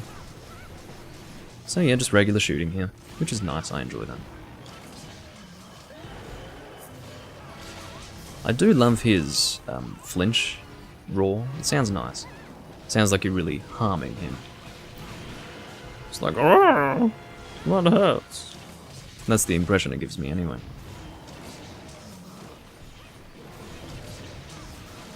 He's pissed off again. We've completely broken his head, thanks to the bombs, which is good. Oh, come on. It's possible that my nether bow that I want to make is actually a pierce bow. Why would you put down so many fucking... Oh, wow. Really? You just flinched him out of that. Nice one. Nice one. Anyway, it's possible that my nether bow is intended to be a pierce thunder bow. However, I do happen to have this bow as well, which is perfectly fine for this fight. He's eating again, don't attack him. At least not now. Now attack him. Oh my god, you were attacking the tail the whole time and then... Oh. You know, I'm always careful about that sort of thing. If I've been hitting the tail repeatedly, unless you're really desperate for the tail, but no one's desperate for a Devil Joe tail, let's be honest. Oh, I don't know. That's such a shame. I'm especially fucking pissed off that all that paralysis build-up that I got did not amount to an actual paralysis. I know not to do that anymore. Look how much damage we've dealt to him, oh my god. Like, I mean, that's a good team effort right there. Cap, says Pro. Why are you so desperate to capture every fucking time? What's your deal? And why is it that it's not even your quest yet you're going to dictate to everyone what we're going to do? Fuck this guy. I'm going to keep... You know what? No, fuck that guy. Fuck him. He can fucking suck it. Fucking dork. He's just a dork. I don't know. Don't know what it is. Remember last time he said, let's capture. And he started attacking the things. Like, what? Did you forget you wanted to capture? I don't know.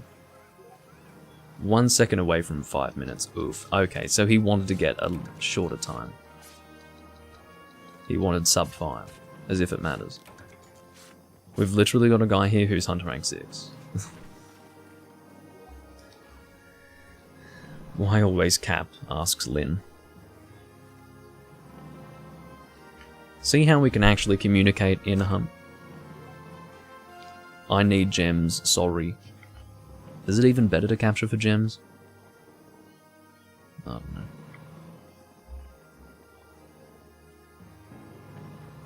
Turns out that actually he wasn't doing it to try and get sub 5. But yeah, very quick hunt. I have to say, very quick hunt. It's good. Also, today I might be doing a recording for Twilight Princess HD. I hope so. I do hope so. We'll just see what eventuates. Hey, you got a crook. Or a gem. Is that... Yeah, crooks are in this game. So, yeah, I just got a regular gem, sadly. That's alright. What have we got? Status +6, blight res... I mean, that's not that good. It's alright, but... Sheathing +5... Don't think I really have any sheathing jewels, so I may as well take it. It's not great, but... Hey, Gold Crown Small Devil Joe. I had a feeling it was small, but I wasn't entirely sure. It must have been why we shout on him so much, because definitely smaller monsters, they just... It's not that they have less health, it's just they're easier to deal with. That's pretty cool. The way that raw meat and that Rhinopolis bone. Let's get those bombs back.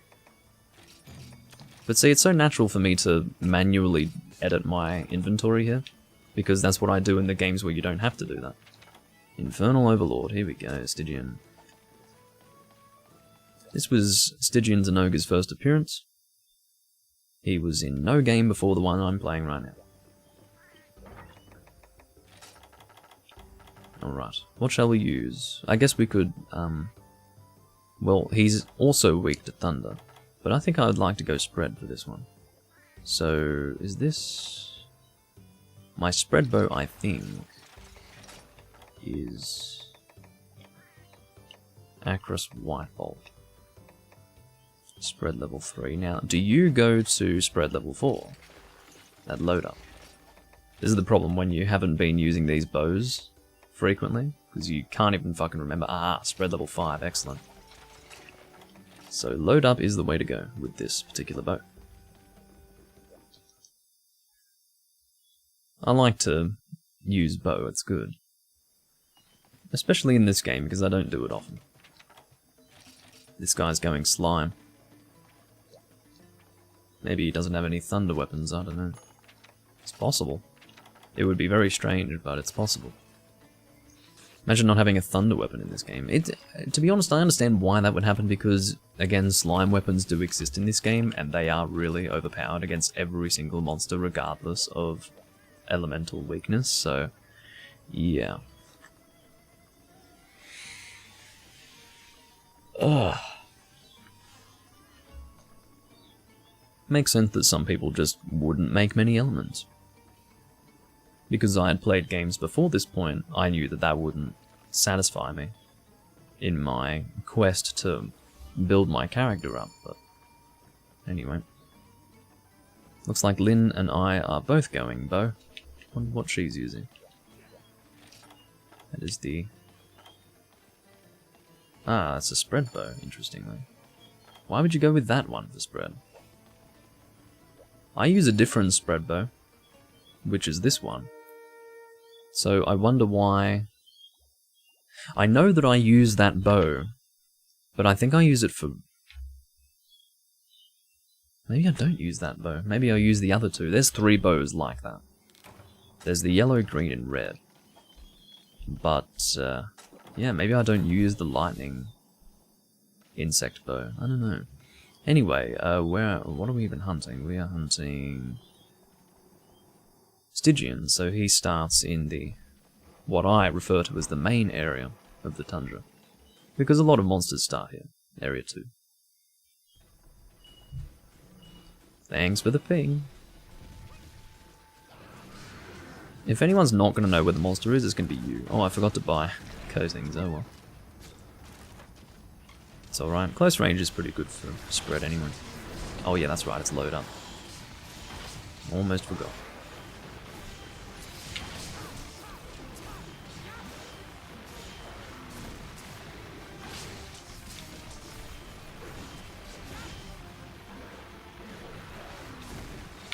This is a really big Zenogre, actually.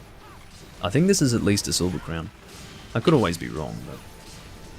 It feels like a... He feels like he's got some real width to his body.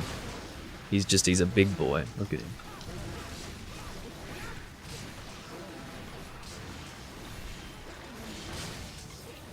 There we go. He'll be charging up again. I may as well do a arc shot on his head, but he got flinched, so... Have to be careful of that. I don't know if I've got nullberries in my inventory. I think I do, but I can't be sure. So I would rather avoid being hit by the dragon blight stuff. Or the dragon element stuff, and then, consequently, having dragon blight dealt to me. It's a good knockdown. Let's aim for the face.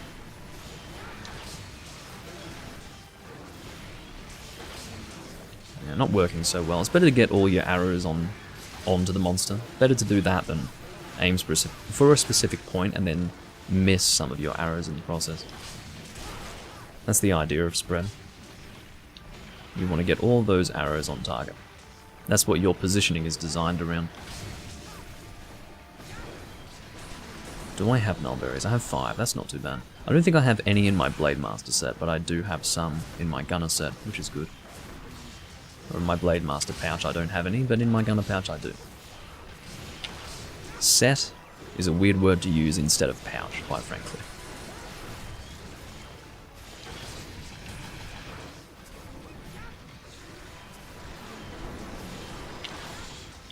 I'm just ready to avoid these as necessary.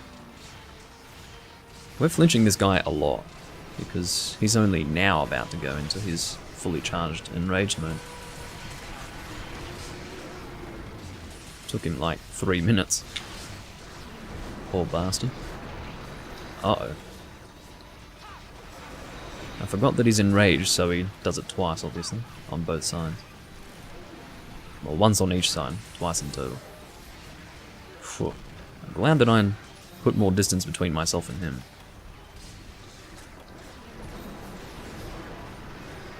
Alright, let's just be ready to avoid these. We've got 4 of these flying around, so we do need to be careful. Yeah. Damn, I managed to get hit because I was too busy reading the chat. Well. Bow gameplay. Not yet. Or not right now, anyway. Death is what's happening. I've died 3 times in this recording. That's crazy. It just goes to show that sometimes you have bad days. Like, if I die at all, usually I'll die multiple times. Objective complete. I don't need Stygian stuff. I've got so much Stygian stuff. But I would like to carve because I'm a hoarder.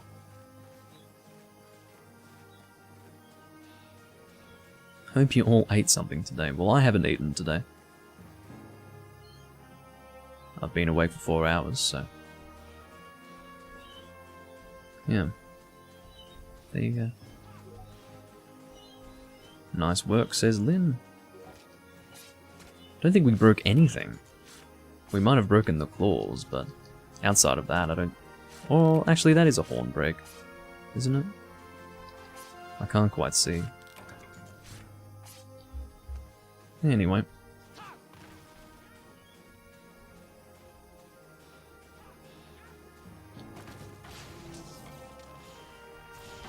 Killing popos. Don't know why. Just had a sudden urge.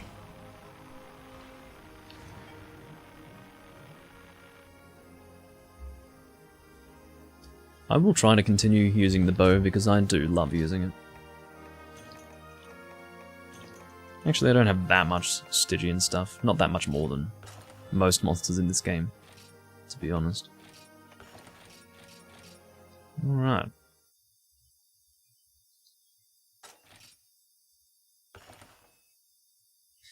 Well, I did explain why Portable Third was popular. In depth, actually. I've never, in my life potato, explained in greater depth why Portable Third was popular than I did just maybe 40 minutes ago while you were watching. But in short form, the timing was perfect in Japan, and Japan was already hugely into Portable Monster Hunter. And when it arrived, it was a cultural phenomenon. It basically brought Try's changes over to Portable Monster Hunter and also added their own changes. The biggest thing with Portable Third was that it actually was the first game where we could see all weapon types brought into 3rd generation. Because in 2nd gen, all the weapon types were... they're not great. You go back to them today, pretty rough around the edges. Very simple in their combos, very limited in their uses, and it's not nice. I'm okay with it, but it's rough. And basically, Try didn't have all these weapon types. Try had a very limited number of weapons. I believe it was Great Sword, Sword and Shield, Hammer, Lance, Light Bowgun, Medium Bowgun, Heavy Bowgun, and Switch Axe. So there was no dual blades, no hunting horn, no bow, no gun lance, and all those weapon types, we hadn't seen what they would be like in 3rd generation yet. It wasn't until Portable Third came out, a number of months after Try first came out in the West, that we got to see that. And they did a really good job with those weapons. Really good job. Hunting Horn in particular, Dual Blades in particular. They were all great. But, yeah. Portable Third compared to this game, similar. Because this game really does bring a lot of Portable Third's aspects into the Try sphere. This game is more similar to Try than it is to Portable Third. But it does bring a lot of Portable Third's changes on board. For example, you have monsters like Nagakuga coming over from previous generations. Tri was all original monsters, whereas Portable Third had some Tri-original monsters. There were monsters unique to Portable Third, like Amatsuma Gatsuchi.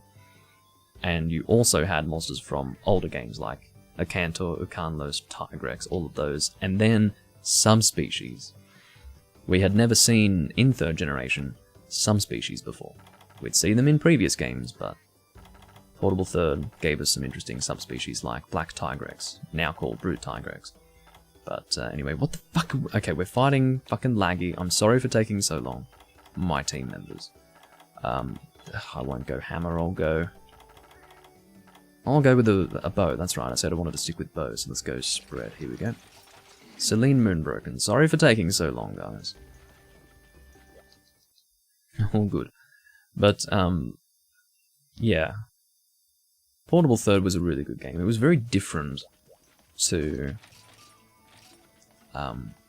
this game in one specific way. It's different to all the Monster Hunter games in one specific way, and that is the way in which you give yourself health and stamina boosts. You actually do it by sitting in hot spring water, and you upgrade your hot spring... Oh, this doesn't have... Okay, this is close range only. Okay, good to know. I will quickly eat, I'm very sorry. But, yeah. Hot spring water is something that you upgrade, and then you get better boosts for it when you sit down. As far as armor skills, not armor skills, feline skills, the way you get those is by drinking things at the hot spring. So you've got different drinks that you can unlock, and this is all done through quests. You upgrade your hot spring through doing hot spring quests, and you upgrade your drinks with drinks quests. Or not even upgrade drinks, you unlock drinks with drinks quests. And then they give you your different skills. And there are chances to get really good skills when you drink those. And it was really interesting. If a person who had a fully upgraded hot spring water came into your room, you would get the benefits of that as well. So basically, whoever had the best hot spring water, that's what your team would get when you played online. I speak in the past tense, but I do still play Portable Third, and I do upload videos for it from time to time. What the hell are we fucking fighting? That's right, we are fighting laggy, so we are going this way. Underwater bow. God, when was the last time I used a bow underwater? It must have been 5 years ago, at least. At least. Could be. No, more than 5. Holy God. I think 7 years ago, guys. It's been 7 years since I used a bow underwater. Whoop-de-doo. I'm ready. And keeping in mind there's only one game in the whole series where you can play underwater bow, and I'm playing it right now because there was no bow in Dry. So there you go. Interesting thought. And we have to get real close. Because of course underwater makes it so that your range is reduced heavily. So, I want to be nice and close. Elemental weak point for laggy is the back. Oh my god. Getting up to the back there. You know, to be honest, this is going to be rough. As you can see, that's arc shot underwater. It's like a fucking torpedo. Well, it looks like a torpedo anyway. Woo!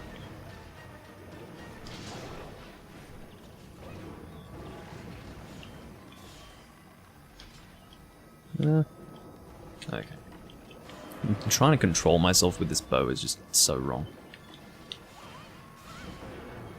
Using bows underwater makes no sense.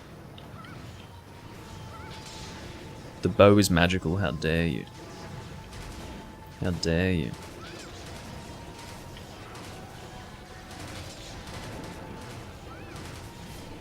Well, how they work it is that obviously because you're underwater, your shots need to, like, your critical distance is reduced heavily underwater.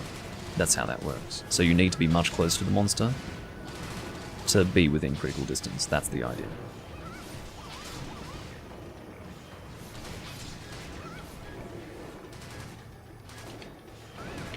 Really, underwater bow is not that different to regular bow. So I would actually say that Underwater bow is good fun. Actually, no. Technically, I've done underwater bow with Abyssal 6 years ago. Sorry. Didn't break the back. That was a very fast hunt. Good team. Good team.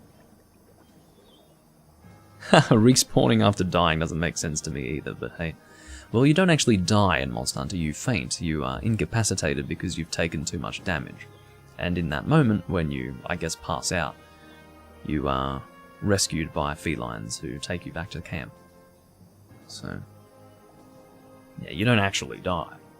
There's no death in Monster Hunter.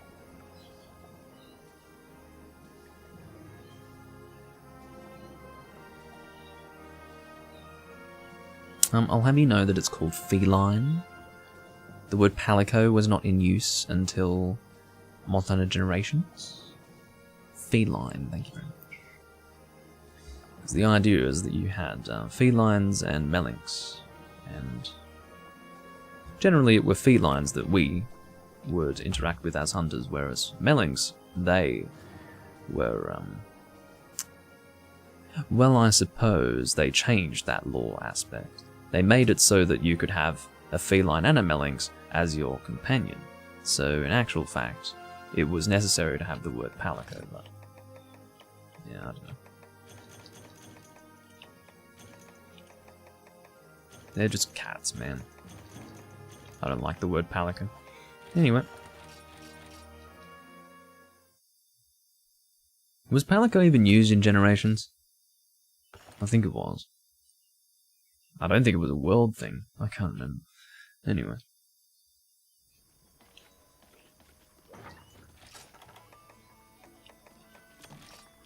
I'm putting away my pin tuner because I'm not using it. Well, that's the Gobel Lance. What is our next quest? Celes. We are going through all of this guy's quests. It's good.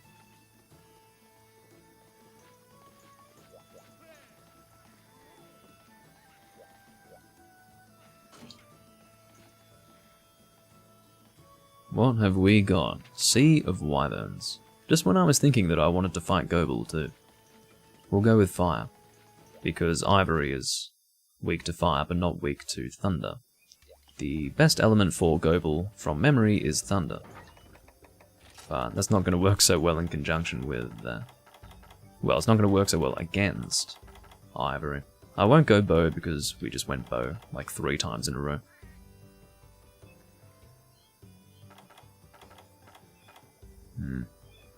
I could go Greatsword, yeah, why not?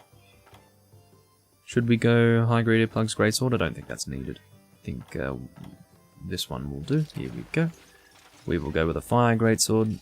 I've got a few options for Fire Greatsword. I've even got an Awakened Fire Greatsword, but no. Let's go with... Well, don't I have the Silver Rathalos one too? Or do I not in this game? No, I don't. Okay. The Apotheosis it is, and quite frankly it's better to use this because you can't use these weapons in any other Monster Hunter game, so if I'm playing 3 Ultimate, may as well use this. It looks cool anyway. It's functionally good too. Actually, then again, this is Sharpness +1, this particular set, so yeah, it's a good idea to use this. Very high purple sharpness. I mean, think about how much purple sharpness that is on a Greatsword. That's crazy. And the amount of element? That's 72 true element. It's crazy. Really good.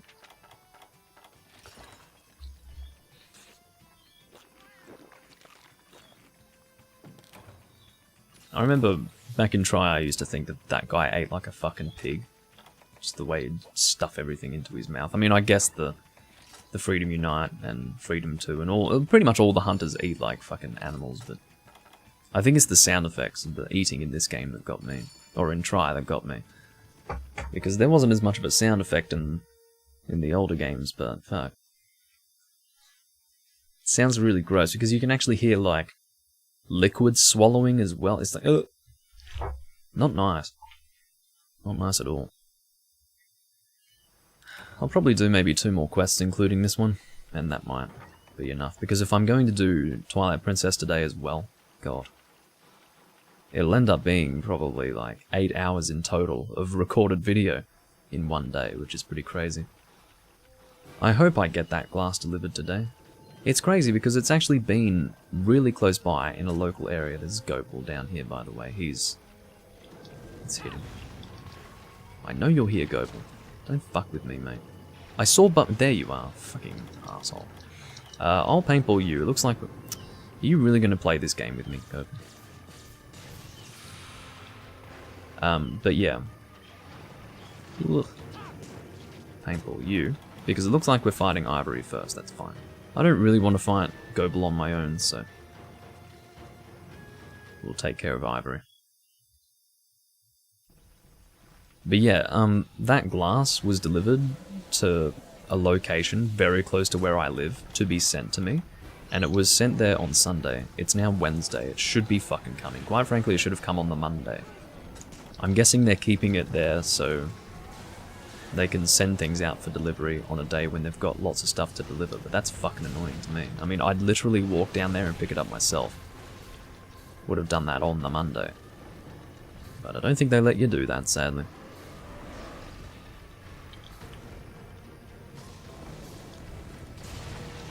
So yeah, this is a subspecies of laggy that only exists in 3 Ultimate. It's basically the laggy that you have today in the non-underwater games.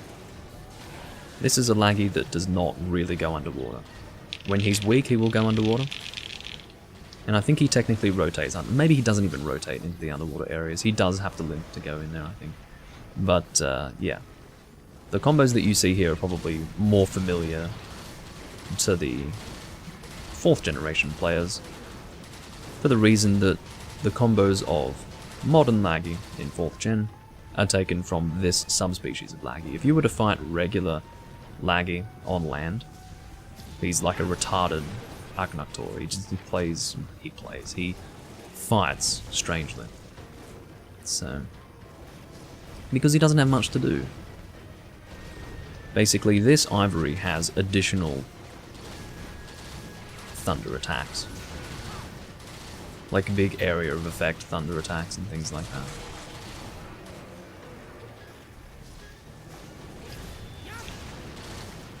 Yeah. Wow. Didn't really get to demonstrate any of that because we're too fucking strong. Of course, this is a double quest, so this monster has reduced health. Come on. One thing that really pisses me off about Generations and Generations Ultimate is that you can't walk inside of a monster corpse until they have finished their death animation. What this means is that you can't position yourself in a place where you can carve. You actually have to wait until they've finished dying before you can carve. It's fucking annoying because... have you gone in the underwater area? I think you have, haven't you? That's so annoying. Don't want to fight you underwater at all. But, yeah, you can't... When you can walk inside of the monster, which you can do in every single Monster Hunter game except for Generations Ultimate. I don't know if you can... And Generations. I don't know if you can do it in World. I really don't care. But, I think you can. The point is... Yeah, you can, I think, during the death animation, walk inside of the monster. But the point is that you want to be able to do that so you can position yourself for a carve when the death animation is over. But in Generations Ultimate, you're fucking waiting to be able to position yourself for a carve, and it's stupid. It's not like it matters that much, but it's fucking annoying to me. Now, Underwater Greatsword is one of my least favourite things ever, so... you know, you're already slow underwater, and then you throw a Greatsword into the mix? Plus Gobel? No thanks. Doesn't sound good to me, but we're gonna kill this guy fairly quickly, so... It shouldn't matter too much. Yeah. Gobel is a fairly low-level monster. He's about on par with Royal Ludroth. He's slightly harder. Well, he's a harder fight than Royal Ludroth, but health-wise, he's about the same, maybe slightly more.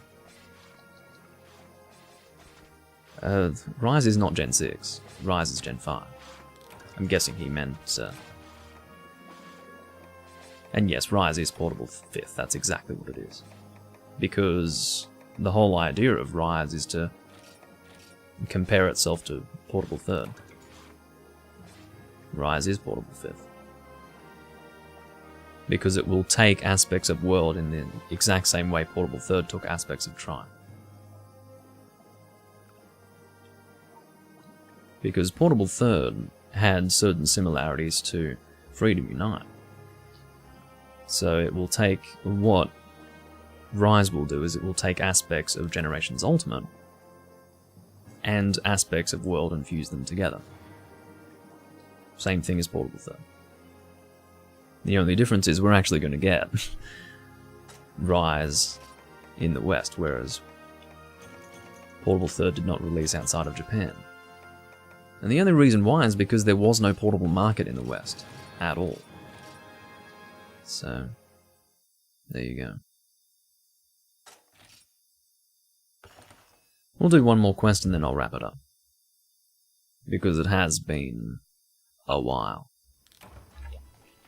since I started, and also, if I am actually going... Did that create an extra stack by my Ivory Laggy stuff? I think it did, didn't it? Oh no, it put it over here. But yeah, if I do go live in Twilight Princess today, God, I'll probably be live for 6 hours, so don't want to go overboard. One more quest. Sadly, I won't be able to do this guy's Dire Morales, but that's alright. I fought Dire Morales somewhat recently, so it's not too bad.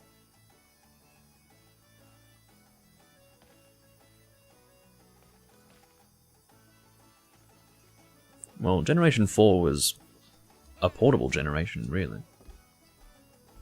Generations Ultimate is the only stationary console 4th gen game, which is why 4th gen sort of died for me with the release of Generations. Because Generations, I was so done with portable gaming at that point. Mainly because of the 3DS, hated the 3DS. But as soon as Generations Ultimate was announced... Oh, Celis is done, how about that? I will try to fit one more quest in.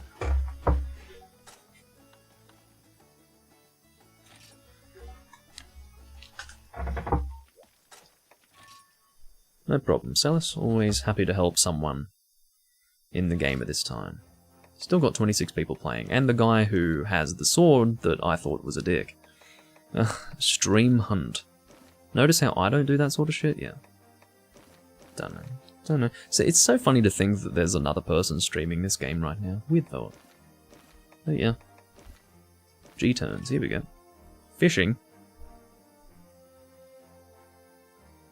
Well, I'm sorry to hear that Valor Heavy Bowgun is the most fun you've ever had with a bowgun, because what that indicates to me, and don't take this the wrong way, is that you're not a bowgunner, okay? Because Valor Heavy Bowgun completely throws out the dynamics, well, not the dynamics, but the whole balance of Heavy Bowgun, particularly. Take a gun that you're supposed to be slow with, because it does extra damage, and then run around with it. It's ridiculous. It's the same reason why Frontier was a fucking mess by the end, because you can run around with a greatsword. What? At least you can't do that in Generations Ultimate, though. Fucking hell. In my opinion, it's an absolute joke. So, I've got no respect for Valor Heavy Bowgun. It completely trivialized bowgunning, and it was so imbalanced that it's the best thing you can use in the game, and it shits on everything. Like, Valor Pierce rapes everything. So, I've got no respect for it. And when I see a person walking around with a Valor Heavy Bowgun, I don't look at them and go, oh, you're a bowgunner. I know you're not a bowgunner. Because an actual bowgunner wouldn't be happy with Valor, I don't think. And I say this as a person who mains bowgun in the endgame of all Monster Hunter games, because it's what I love. And, you know, bowgunning was like a club, and now everyone's in the club. Fuck off. Bowgunning is for the people who want to invest in the armor sets to make it, invest in the skill set to play it, and Valor is just like Shoot super fast and run around with a weapon. Awesome. Oh, awesome. Yes, well there's no surprise about that, Potato, because Valor Heavy Bowgun is kind of like the win button. Oh, you want to kill this monster quickly? Valor Bowgun. Valor fucking Heavy Bowgun. It's pathetic, but whatever. It's not pathetic that people use it, it's pathetic that it exists. I don't know. So when I hear the phrase, Valor Heavy Bowgun is the most fun I've had with a bowgun, that immediately, like, that's, you may as well have just said, yeah, I'm not a bowgunner. Because, yeah. And World is the same. They removed they made it so that you could have a normal, like, you didn't have to have an armor set for gun and an armor set for Blade Master, so they removed that barrier to entry for bowgunners. So now it's not its own special thing anymore. It's anyone can do it. And then they did the same thing that they did in Generations Ultimate in World, in that they made bowgunning so fucking overpowered with spread in that game. They turned spread heavy bowgun into pretty much what Valor Heavy Bowgun is in Generations Ultimate, which is essentially a complete joke that is totally out of balance and shits on everything with minimal skill. Meanwhile, these people will probably identify as bowgunners. It's like, it's exactly the same as playing this game, and this comparison might not ring true with you because maybe you haven't played 3 Ultimate that much, but there is a slime bow in this game called the Great Kelpie Deer Shot. It's an awakened slime bow. If you walk around killing all these monsters with the Great Kelpie Deer Shot, that doesn't make you a bow player at all. Like, you're not a bow player because you walk around with that. So, and it wouldn't even make you experienced in using the bow, because all you do, this is what you do with the Great Kelpie Deer Shot.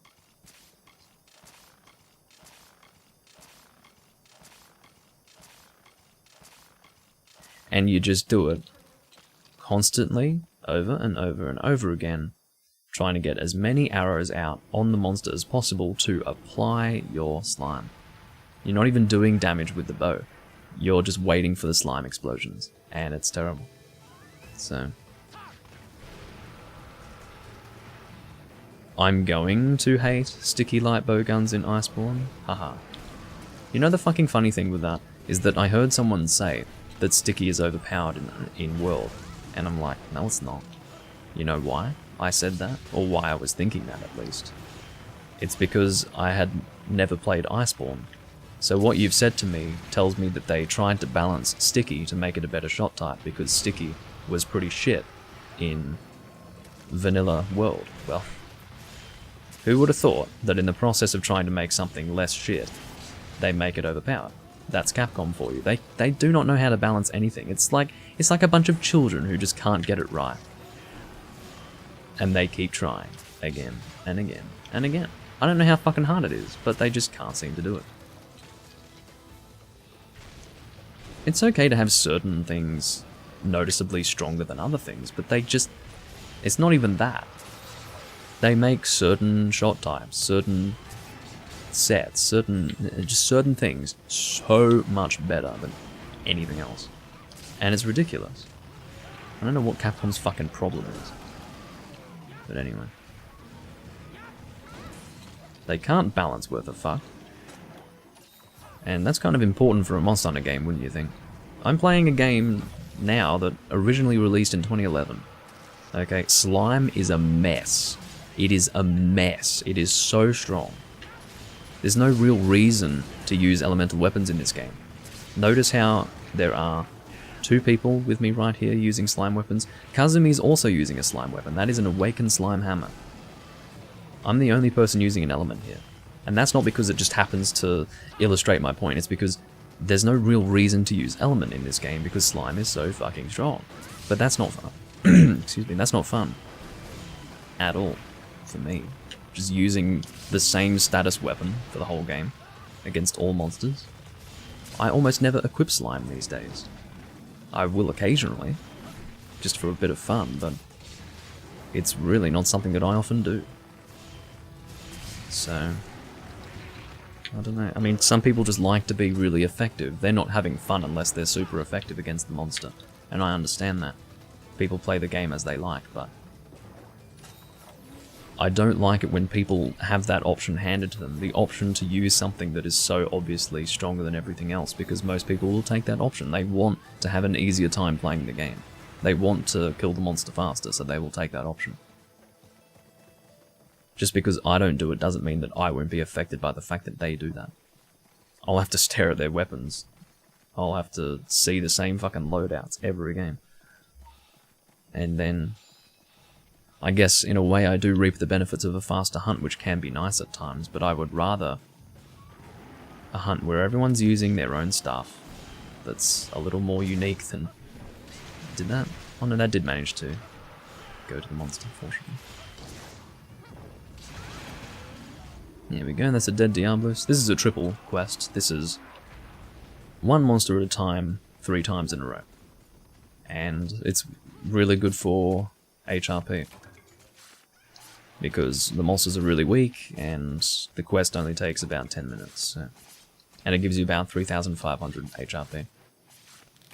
So, really good quest. Do I have Exchanger? I don't think I do, no. Thought I did. It was a previous quest where I ate for Exchanger.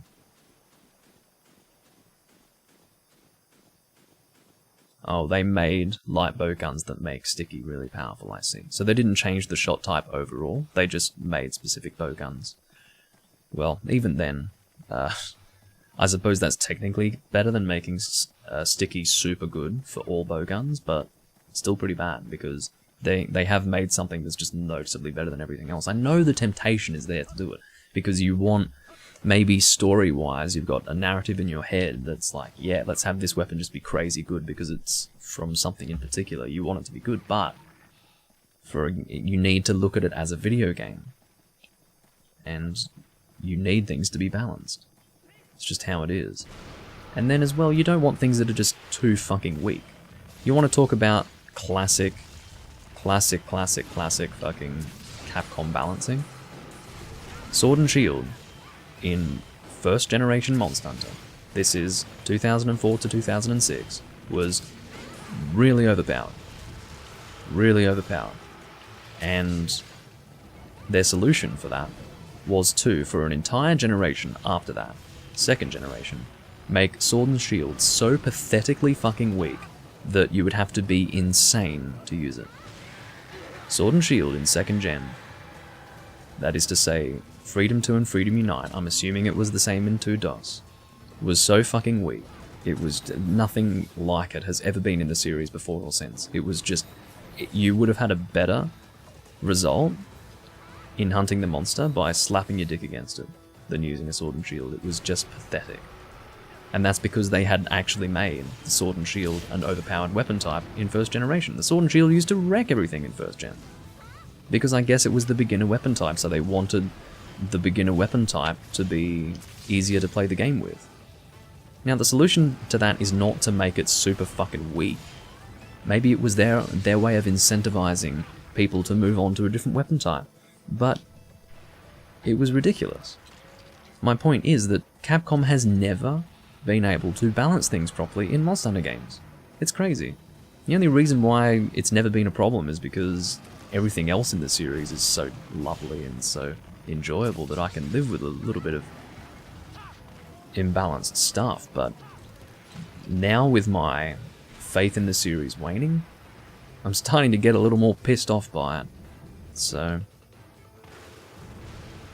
yeah. A Sword and Shield was definitely fairly weak in Generation 3, you're right. Sword and Shield never fully recovered until 4th generation, more or less. Some would even argue that it never recovered ever.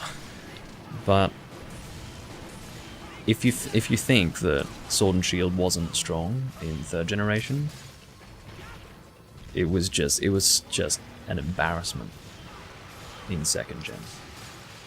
But yes, definitely Sword and Shield was still feeling the effects of the nerfing that had taken place in 2nd gen during 3rd gen.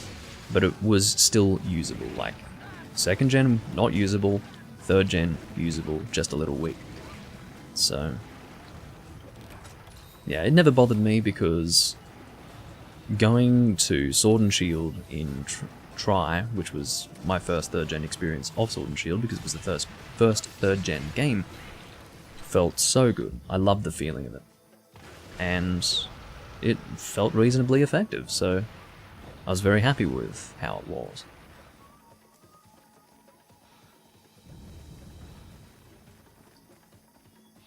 Guilherme is dead, and that's okay, because not a difficult quest. It's taking a little while to get this done, though. Might take 12 or 13 minutes. I've got a feeling, anyway. To be fair, my set's not amazing. I mean, I'm not doing that much damage. The bow is not very strong. You know, that's an example of a weapon type that's never been that strong, the bow. It's always been sort of like a, I don't know, subpar weapon, I suppose you could say.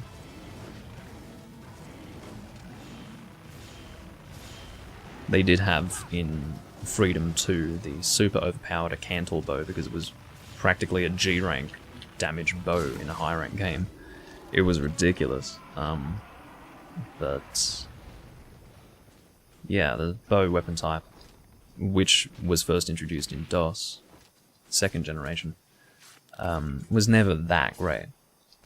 But that's okay, it's good to have certain weapon types like sword and shield, bow, hunting horn that don't deal that much damage, but yeah. Hunting horn's always been a bit weak, hasn't it?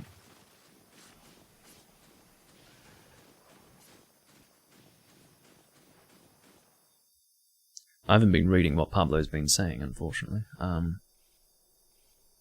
Yeah, of course, following the meta is not fun. It's certain people do enjoy it, not my thing at all. And I don't think most people enjoy it. It's a weird way, in my opinion, to maintain enjoyment in a game.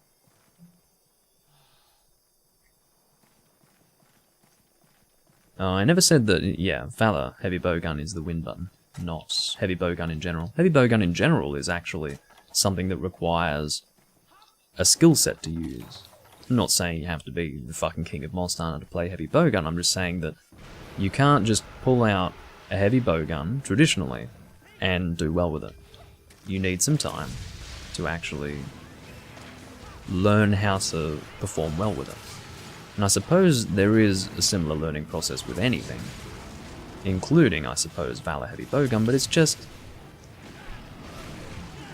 if a weapon type is balanced around its low mobility, and then you completely strip it of its low mobility and let a person run around with it, and then go straight back into crouch, like, it's insane.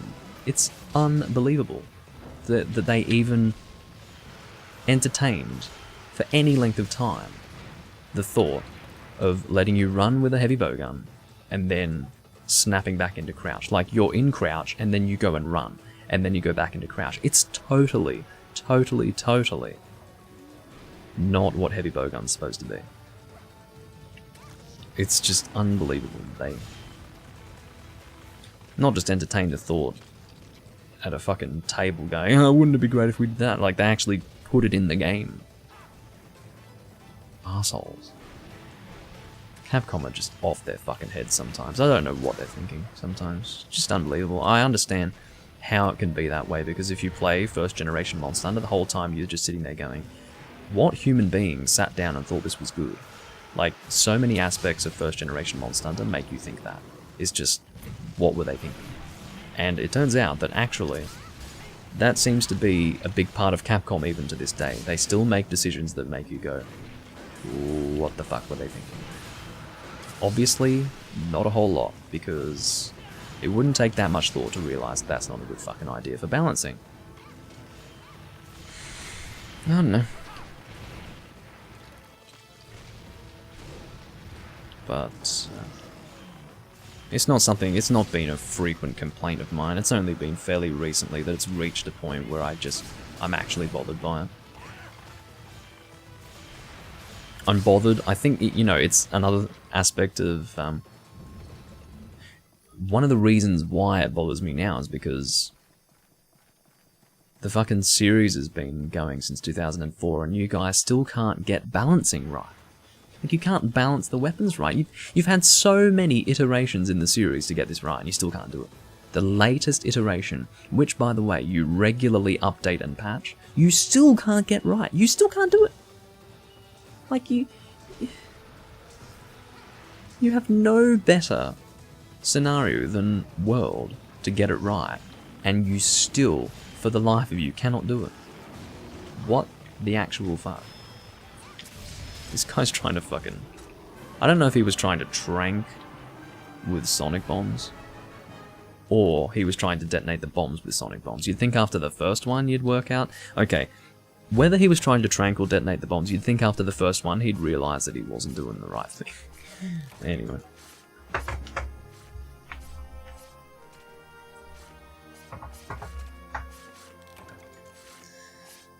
Oh dear. Yes, it's just one of the many things that world has changed. But again, that rewards learning, you know, learning the exact point where a monster's going to spawn in a specific area. Like, that's something that you learn with time. It's not realistic, yeah, but when has Monster Hunter ever been realistic? So, it rewards experience, it rewards learning what you're doing. Whereas World rewards you for being there. World gives you a gold star for turning up. Whereas this game, you get your gold star when you learn how to play the fucking game. Okay? So, that's the difference between Monster Hunter and what they now call Monster Hunter. Okay? That's the difference, and I'd like that to be the take home for today.